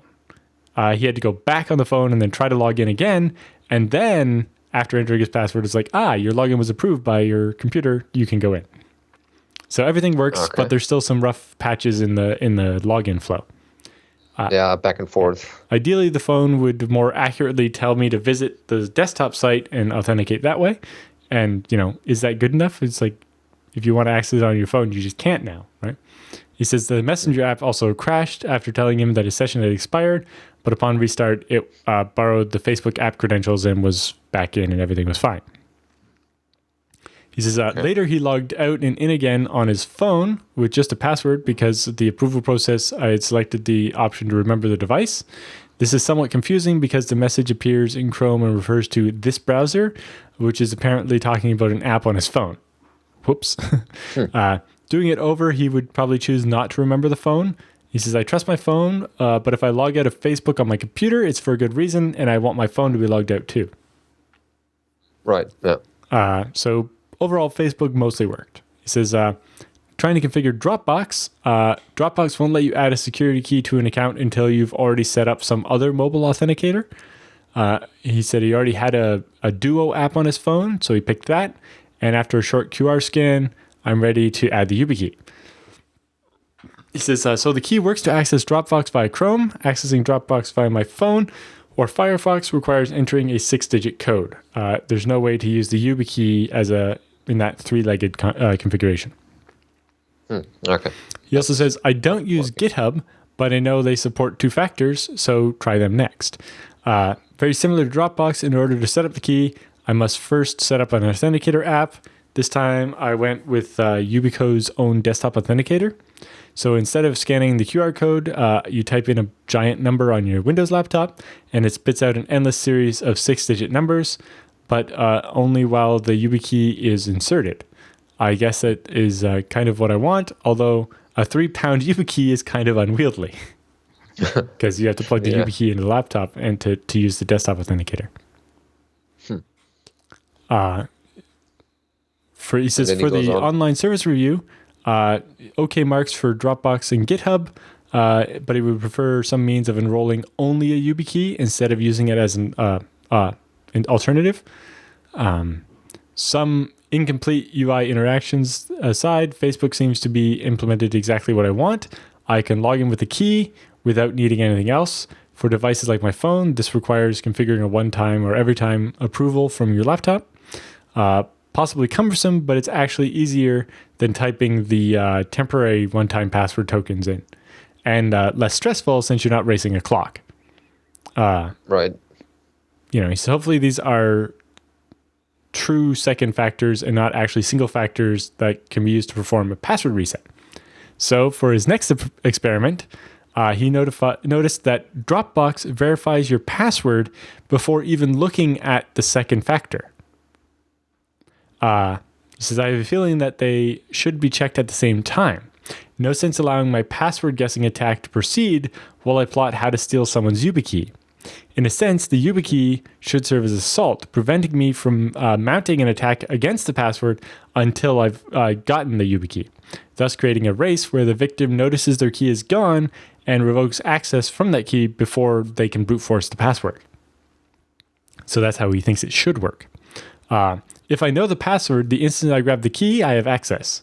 Along similar lines, I was able to complete a password reset without having to enter any kind of security code.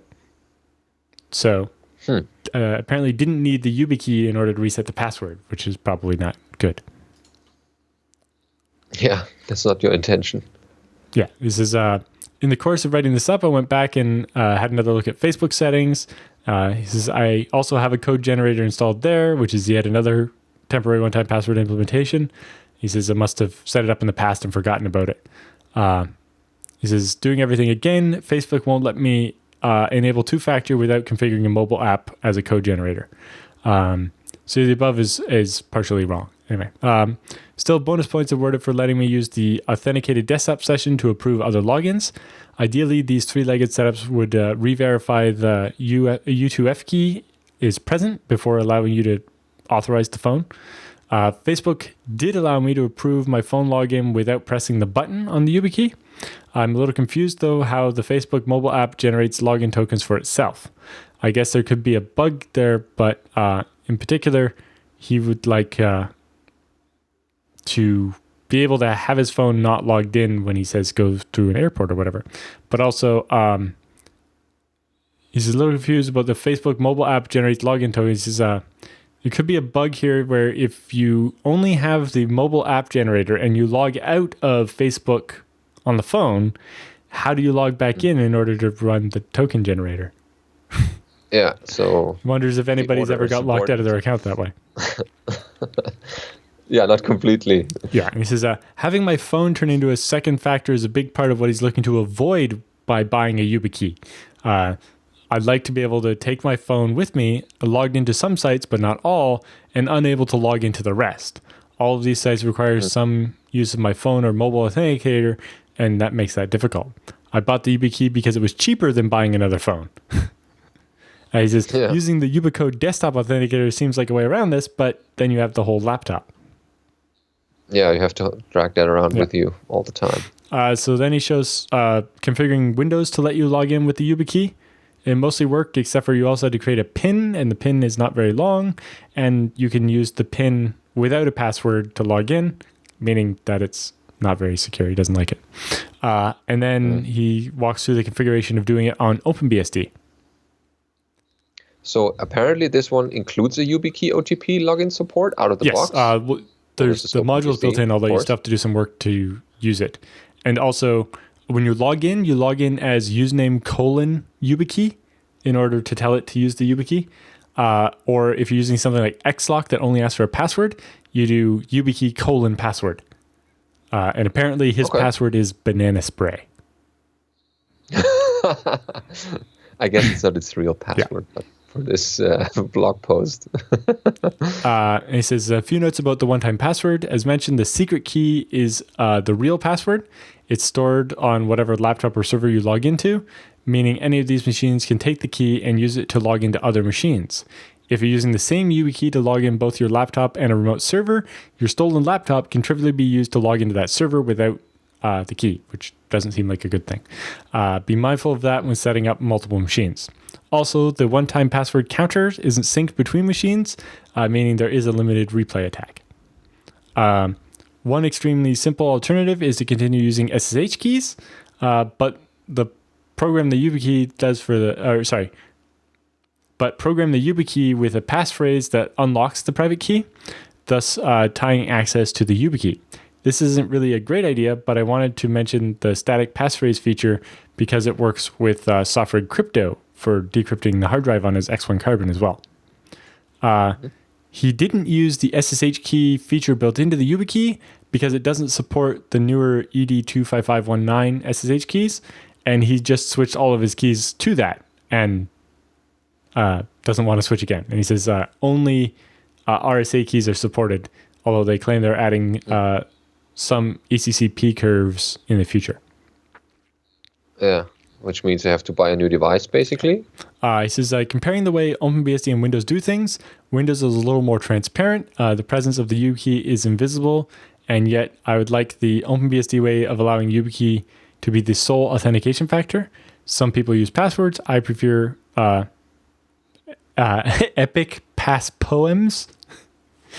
So it's longer than a past phrase. He has a past poem detailing the rise and fall of REO Speedwagon. He says, I'm fairly confident I'd like to keep this as a sole backup login mechanism, but I'm happy to find an option that works a little faster day to day. Then he has some thoughts about comparing the two types of YubiKeys, the bigger one and the smaller one. He says the bigger one is probably more useful, but the small one is nice. And you can leave it permanently attached to your laptop, and it's very, very slim, so it doesn't catch on the laptop bag and stuff. And but anyway, it's worth reading the whole thing if you're interested in a YubiKey and what the gotchas of that might be. Yeah, to integrate into your authentication methods. Okay. So the next one is called What Happened to My VLAN? This is basically a blog post about an observation about performance degradation in VLAN setups in networking in OpenBSD. So it starts with a long-term goal of the efforts I'm driving, or the person that wrote that blog post, is to unlock OpenBSD's network stack is obviously to increase performance. So that it's understandable that if you find it confusing when some of the changes introduce performance regressions. So he says that there's an observation going on that when you do a certain setup, which is or is involving a Xeon box, and he provides the specs here, And that one has a forwarding performance without the PF, dropped from 1.42 mega, what's this? Yep, million packets per second. Yeah, million packets per second, to 880 kilo packets per second. So that's basically, using yeah. the VLAN. So when you add a VLAN to the forwarding path on OpenBSD, the newest version, the performance drops from 1.4 million packets per second to 880,000 packets per second. And mostly it's a temporary degradation while they're reworking the network stack to make it unlocked. So while eventually unlocking the network stack will make it faster, currently with the changes that have been committed versus the parts that are not finished yet, it actually makes it slower. Okay. By rather a lot. The question, but why? And the question is, where is it coming from? Yeah. So they asked him to profile the kernel while executing such tests, the forwarding. And with the data that were collected, he says, or he writes, I generated the graphs below using gprof2dot, which gives you some nice graphs to look at where the dependency graphs are and some more information about, paths that were taken. From left to right, CPU 0 to CPU 5. So on the webpage, you can click into those and zoom into to find all the details where all these threads are being started and what kind of, individual performance they contribute to the whole system there. And it goes on by describing the graphs that, as you can see, the current architecture, the network stack already uses more than one CPU. CPU 0 deals with interrupts, empty network interface rings, and passes packets to CPU 1 via IF_input. Then CPU 1 processes the packets in the process context and finishes by enqueuing them via IF_unqueue on network interface rings. And with VLAN, the situation is now that from a userland point of view, they started with some low-hanging fruits.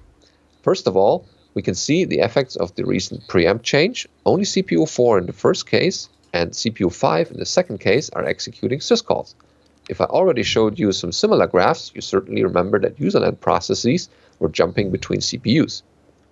We also see that the favorite scheduler hack, or the recent one, is working as intended.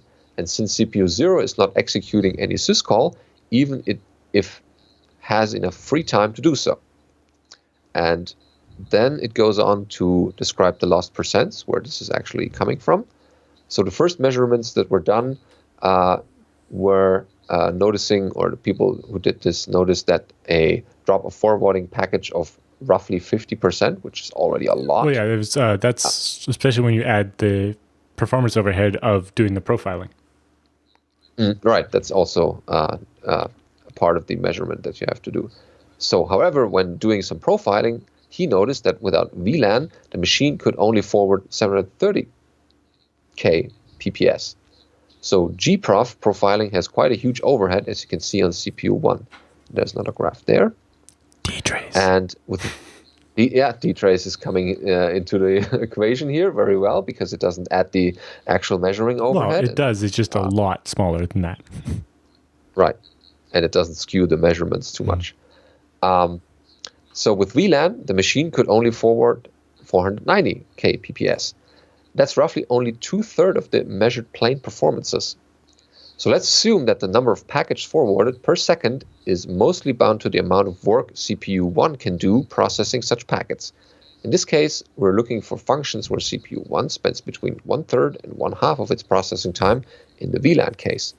Without a surprise, we could guess that they are the following. And there's another graph there. So it says, with some measurements, a couple of nice pictures, a bit of analysis, and some educated guessing, we now are now measured of saying that the performance impact observed with VLAN is certainly due to the pseudo-driver VLAN itself rather than some other part.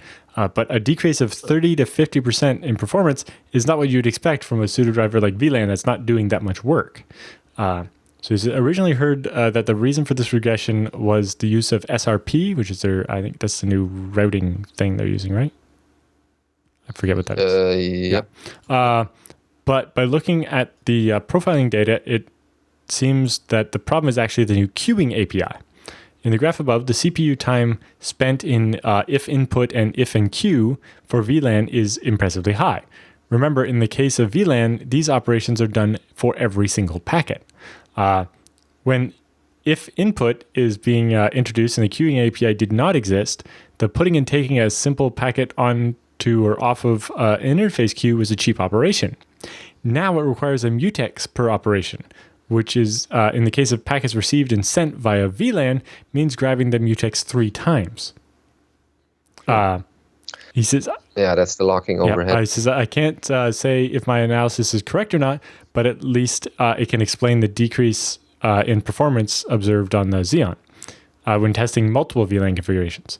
VLAN input takes 1 mutex per packet, so it decreases the number of forwarded packets by about 100,000 packets per second. While VLAN start takes 2 mutexes, which further decreases it by another 200,000 packets per second. So that's an interesting analysis of this routing performance regression, and it would be interesting to see how they can work past that. And it also brought up the obvious question in my mind is how much routing performance is hurt on FreeBSD by having VLAN interfaces. So I asked Olivier Cochard-Labbe, but he's never tested that. So he's added it to his to-do list. On my tests of a slower system, I had a Xeon 12 or 2630 versus this is a 2643. So mine is like 2 point something gigahertz instead of this one's 3.5 gigahertz. I get about 5 million packets a second through FreeBSD with no filtering or anything, just forwarding. But yeah, it'd be interesting to see what a VLAN does to that. Yeah, what the impacts are in that one. And I see some nice papers coming up in conference talks to, how the performance was improved or at least how people approach that problem. Yes, like even just switching from FreeBSD 11 to 11 stable added like 1 million packets per second to my routing tests.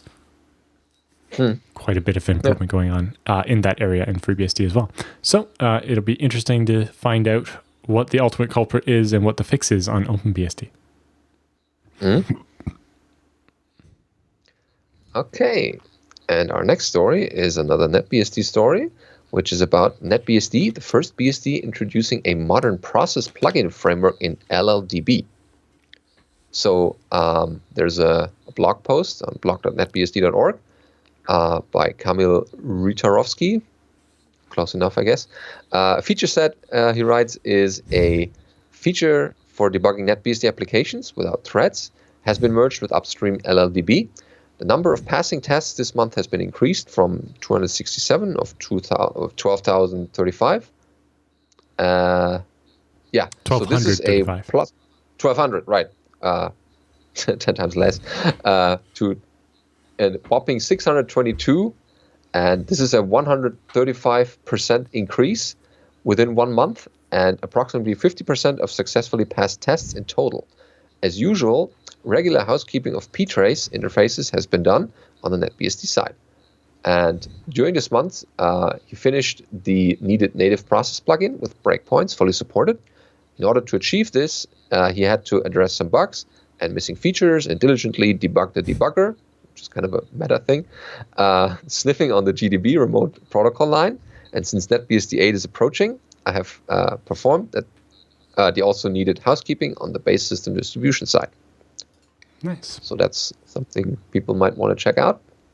So yeah, they have the details of what's actually been done in NetBSD, including cleaning up the use of ptrace in the ATF tests, adding ptrace fork to all the non-x86 ports of NetBSD, adding the PT-syscall and PT-syscall emulated calls, and then they have details of what was done in NetBSD. It says by the end of March, all local patches for LLDB were merged upstream. This resulted in NetBSD being among the first operating systems to use a native process plugin framework with the debug server capability alongside Linux and Android. The current FreeBSD support in LLDB is dated and lagging behind and limited to local debugging. A majority of this work will bring FreeBSD on par would just be a case of search and replace NetBSD for FreeBSD. So hopefully that'll mean that FreeBSD can get caught up piggybacking on some of this work. And they have a long list of improvements here. They also have a demo where they wrote a little program called Crash Me. And you can see they have a simple bit here, and they compile it with GCC and run it. You get the memory fault. So they run LLDB through it, and it points, hey, here's the problem. Okay. That's very precisely. Yep. Okay, nice. Yeah, and I think everyone who's LLDB consumer is benefiting from these changes. So their next milestones that we'd like to support is adding watch point support, floating point register support, enhance the core thing, and make it work for multiple threaded programs, introduce the PT set step and PT clear step into ptrace so that you can do single stepping, support threads in the NetBSD process plugin, and research the fget path flag for FCNTL. And then beyond, the next milestone is 32-bit x86 support. And they also mentioned that this work was sponsored by the NetBSD Foundation. Okay, very nice. So yes, that's interesting new work, and looking forward to seeing that come to FreeBSD as well. Or other BSDs in general that are using LLDB. Yeah. So next up, we have the release of Libre SSL 2.5.2, which I guess coincides with the release of OpenBSD. So that one brings in a couple of new things or changes they list here on the ftp-openbsd.org in the release notes. They brought in the new realloc array function from OpenBSD for the memory allocators and converted various places in the library that use it, such as CBB and buffmemgrow and realloc array. They say realloc array is similar to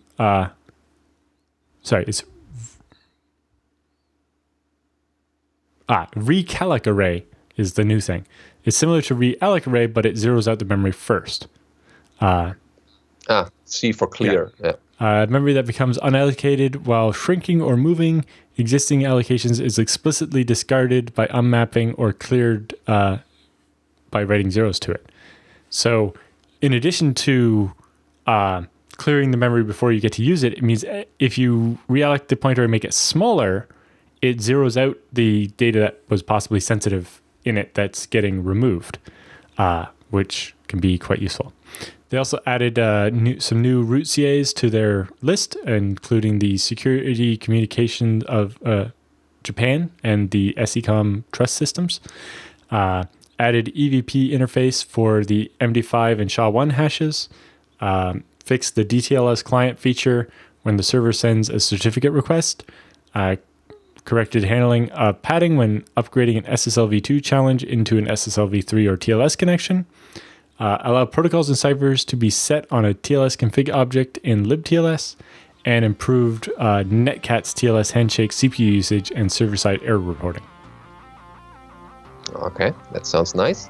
And the LibreSSL project continues improvement of the codebase to reflect modern, safe programming practices. We welcome feedback and improvements from the broader community. Thanks to all contributors who helped make this release possible.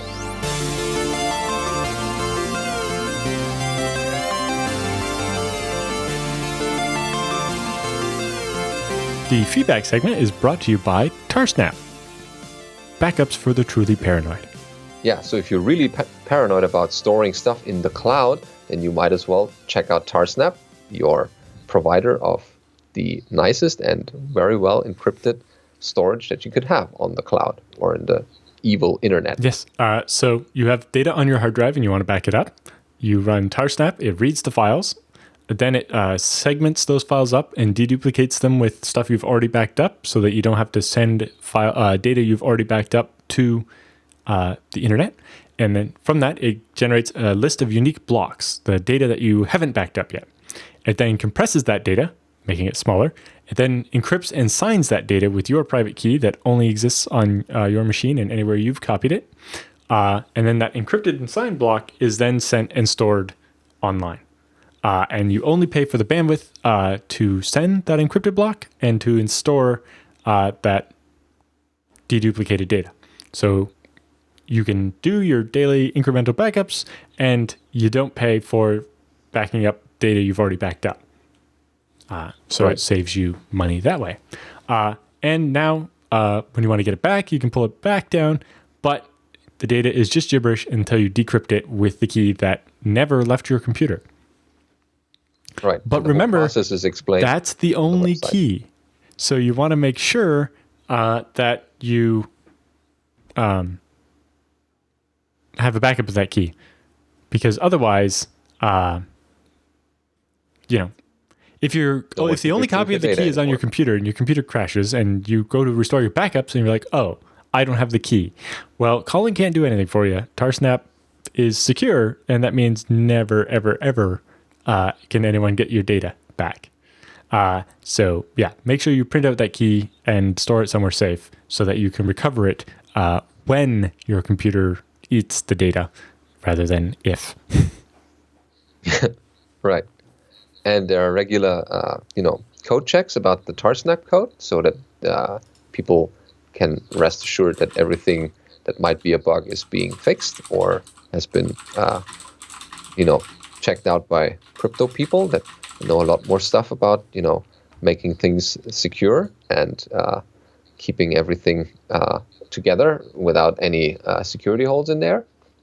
And Colin Percival, who runs the Tarsnap service, is providing a bug bounty for people who want to get into that and find some bugs. And he offers money for things that people find and the stuff that he can fix. That's how he ensures that his source code is the best around with the encryption side. Okay, moving into the Beastie Bits. First bit of news we has is latest stable release of hardened BSD, 11 stable version 46.16. How did you guys get to 46 already? Yeah, they're quite fast here. So if you use hardened BSD or want to, check out and get that latest version, which came out on last week. So next up, we have Knoxbug is looking for OpenBSD people in the Knoxville, Tennessee area. The leader of Knoxbug, which is the Knoxville, Tennessee BSD user group, has been going strong since 2016, and so far I've been very lucky to have people from IX Systems, including TrueOS, PCBSD, FreeNAS, FreeBSD, etc., attend and give talks. While this is great, we'd really like to have more representation of the other BSDs. So if you work on OpenBSD, NetBSD, or Dragonfly, or just anything else related, we'd love to have you at Knoxbug. If some OpenBSD people in the area would like to come out and speak or just attend, that'd be great. Please get in touch with them. Mm-hmm. And the next one is also from Knoxbug. Yeah, so they're announcing their next meetup. Yeah, the next meetup will be Tuesday, April 18th, so next week at 6 p.m. And they'll have speaker Caleb Cooper talking about advanced shell scripting. And it's at the Blount County Public Library, and the address and a Google map are there on the page. If you go to knoxbug.org. So hopefully a bunch of people will go out there on Tuesday at 6 p.m. And we look forward to hearing how the meeting went. Are these recorded so people can watch them later? I don't think so currently. That takes quite a bit of setup, but hopefully one day. Okay. All right. And the next one is a short report from the E2K17 Nano Hackathon report from Bob Beck.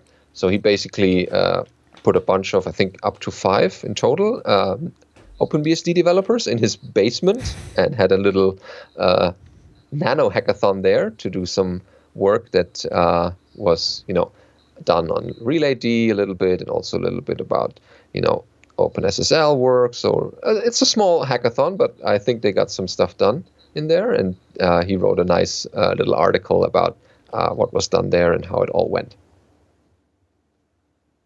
Yep, there's a bunch of references to hockey and interesting things happening. But they worked on a bunch of stuff, including nefarious syscall unlocking plans and libTLS and OpenSSL API changes and lots of other stuff. Mm. And there's also some cooking involved, so I guess everyone was quite happy that they not only just hacked, but also had enough food and drinks there to survive the hackathon. Yep. And apparently, I've been on every other podcast there is in the last 2 weeks. But I helped co-host the Linux Action Show last week because the other host was on a road trip. And so I managed to put in action my nasty plan. And now Noah Chalaya, who is the host of the Linux Action Show, you can see linked directly in the video here, calls Linux a bad science project and switches to TrueOS. Okay. Well, I call that a success. Yes. And they never invited you back? Is that this was recorded April 1st. It's only the 12th. Ah, okay. Yeah, okay. We'll see how this goes. Yes, we'll have to see what they say in a couple of weeks. So now we have our first question is from James. He says, "Hi chaps, thanks for producing such a great show. My laptop uses ZFS as its root file system, and I replicate this to a FreeBSD home server for backups. I tripped myself up when I first started doing this because I rebooted the server and it tried to mount the laptop root dataset as / over top of the servers. In the end, I fixed this by setting the can mount property to off for the replicated datasets. But is this the right way to solve the problem? Presumably, you could also set the mount point property to none, and then that would also change it. Is there any reason to prefer one way over the other, or is it something else that I could be doing?" So I think setting can mount to none setting can mount to off or to no auto, which is different, is preferable to mangling the mount point, because if you decide you want to mount, say, your laptop under, /laptop/ stuff, mount points are inherited by the children. So if you set the mount point to none, then it messes up everything underneath it. Whereas if you just set can mount to no auto, then you can still inherit properly. The tricky one is we generally set the mount points for a couple of the data sets explicitly, and that's what kind of messes it up a little bit. Having the USR dataset be /USR rather than inheriting from the root. There are certain ways you can structure the pool to get around that, but it's a little more difficult. So there's that. The advantage to setting can mount to no auto is you can still manually mount it, right? You can do mount -type or -t ZFS, the dataset name, a directory, and mount it there. Whereas can mount off will not allow you to mount it at all, which, depending on what you want to do, maybe is better, but possibly is not. So can mount to off or no auto is probably a much better bet than setting mount point to none. Mm-hmm. Okay. And the next question comes from Kevin. He says, "Hi, I have a server that currently runs on Fedora Linux and has been running for years, and it would like to clean it up a little bit." So he also writes, "I'm running most of the services on virtual guests. I use QEMU and KVM virtualization to this, but I was thinking about switching over from Fedora to FreeBSD.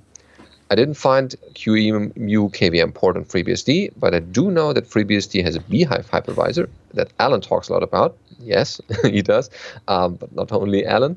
"And how good is that?" he asks. "Does it have good tools to manage virtual guests like KVM? It has some command or interface to manage networking.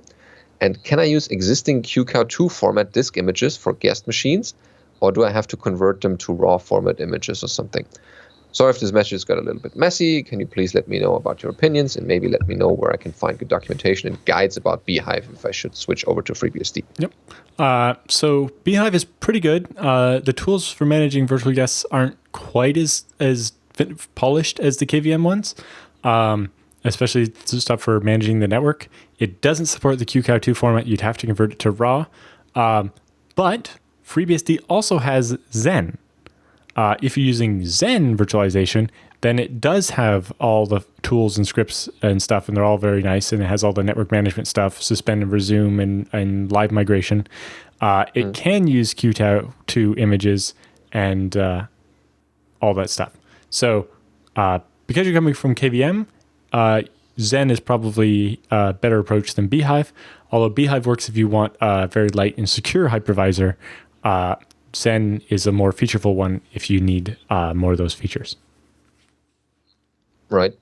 And if you want to read up a little bit more about QEMU, I could recommend the ZFS, or not the ZFS, the FreeBSD man page, or even the FreeBSD handbook page about Beehive. So we have a virtualization section there, and there's quite a bit of reading you can do on Beehive, how to set it up for different, systems you want to have in there, and some tips and tricks that you can also employ. Yep. Do we have a handbook chapter on Zen? I'm actually trying to write one currently, and it's coming. I got some, roadblocks there, but I'm trying to basically convert the Zen instructions from the FreeBSD wiki. If you go freebsd.org/wiki.freebsd.org and then /Zen, there are the most recent instructions that are supposed to work. And then for the actual Zen management stuff, it's all the same as Zen on Linux or anywhere else. Yeah, that. The guides you find online will work for that part. It's just the couple of FreeBSD specific bits, and there's the wiki page, and hopefully Benedict will finish the chapter on it soon, and it'll be in the handbook as well. Yeah, it's in the works. Cool. Next up, Ben writes about jails. It says, hello, Alan and Benedict. Today I started looking at the jails chapter of the FreeBSD handbook. While I've used jails for a few years, I've always created and managed them using IOCage or some script like that. I thought it'd be interesting to learn a little bit about doing it manually.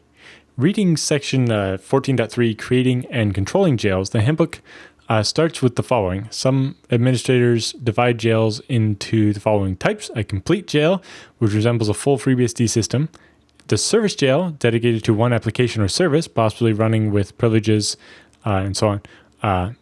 The handbook then goes on to talk about creating complete jails using either pre-built binaries or building from source, but only mentions service jails again when it talks about starting the jail.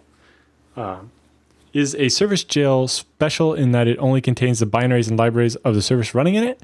Or possibly does this have key different directory symlinked or nullfs mounted from the host into the jail? If a service jail has a complete base user line in them, I'm struggling to understand how they're different from a complete jail. So yes, a service jail would have only the absolute minimum bits that you would want, that you would need in the jail. The guide doesn't cover, or the handbook doesn't cover how to do that, because that's a lot more work and not that much of a win. Disk space is a lot cheaper now, and we have compression. Then you have the third type it didn't really talk about are basically what we call base jails or shared base jails. And the idea there is all the read-only stuff like, bin, user bin, that all the binaries that don't change are nullfs read-only mounted into all of the jails from one common set, so that you don't have to have 8 copies of the operating system in order to have 8 jails. With compression and lots of disk space, 8 copies can be easier, but when you go to do an upgrade, it can be nice to just do the upgrade once and restart the jails, and they're all running the new version instead of having to upgrade them each individually. But that one's up to you. But yeah, service jails are not covered because they're more complicated, and the instructions will be different for every service.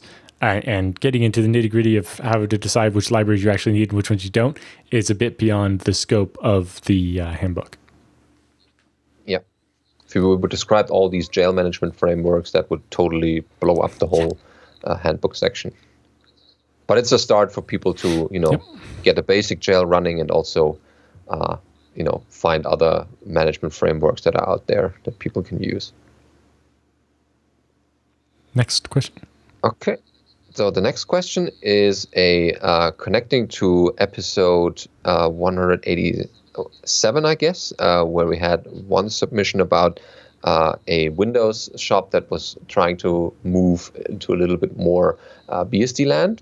And this one is basically starting with a comment about that one, and also has another question itself. So he writes, "Hi guys, oh, seriously? He's continuing to run services on Windows because the consultant who is paid for maintaining them said so? Poor guy. But you totally forgot the story about Delphix running MS SQL on ZFS-backed VMs with faster I/O than possible on bare metal because of ZFS compression.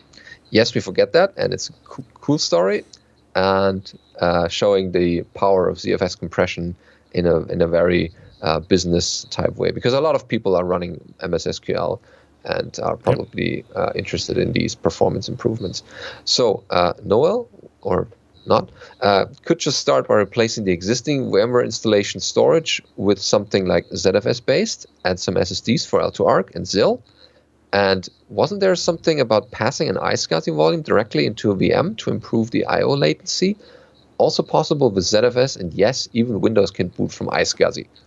Yeah, so that's a good addition to what we mentioned already. And now his own question is, as you were asking for questions, anyone tips on migrating Linux servers userland into FreeBSD jails? Would be a great way to be able to gradually migrate services and still getting rid of legacy Linux machines. Tighter control and restrictions from VMs, better visibility, ZFS, etc., etc. Yeah, so for that one, the FreeBSD Linux emulation only goes up to Linux kernel 2.6.32. So you can do that with CentOS 6, but nothing newer. Unfortunately. Yeah, otherwise, there'll be syscalls that aren't existing in the FreeBSD emulation layer. And there's work to move that forward, but it's not very fast.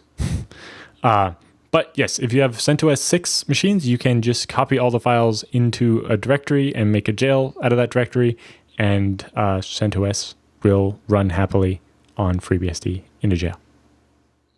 But if the Linux is newer than kernel 2.6.32, then it will probably not work so well. Yeah, that's the current limitation there. And lastly, we have a question from our producer, JT. He says, hello, Alan, Benedict, and myself. Great show, guys. I have a question for those people out in the community. Now that the newer Xeon Phi X200 machines have come out and actually boot FreeBSD 11, video proof can be found here, and he has a link. Does anyone know if the older generation Phi cards, which were PCI cards that provided extra processing power as an add-on device, if those work with FreeBSD? So he links to the Intel ARC page about that. He says the current X200s can be found here, but he's basically has the option of getting some used X100 machines from a place that's going to recycle them. And he wants to know if he can actually use them in FreeBSD. Yeah, and if you know about this or have those machines running yourself, then send us a little link or a tweet. Well, the link would go to feedback@bsdnow.tv or tweet to BSDNow on Twitter. And actually, we were kind of happy that so many people answered our call for more submissions for questions and feedback. We got a lot of them, and we're still wading through it. So if your question hasn't been covered in this show yet, we'll have it in a future one. Don't worry. We're just trying to figure out which are the ones that need to be answered first and what the order was and where you sent them. So thanks for all the submissions up to now, and we'll have a couple more in future shows. We won't run out of questions and feedback anytime soon. Well, thank you for watching, and we'll see you next week.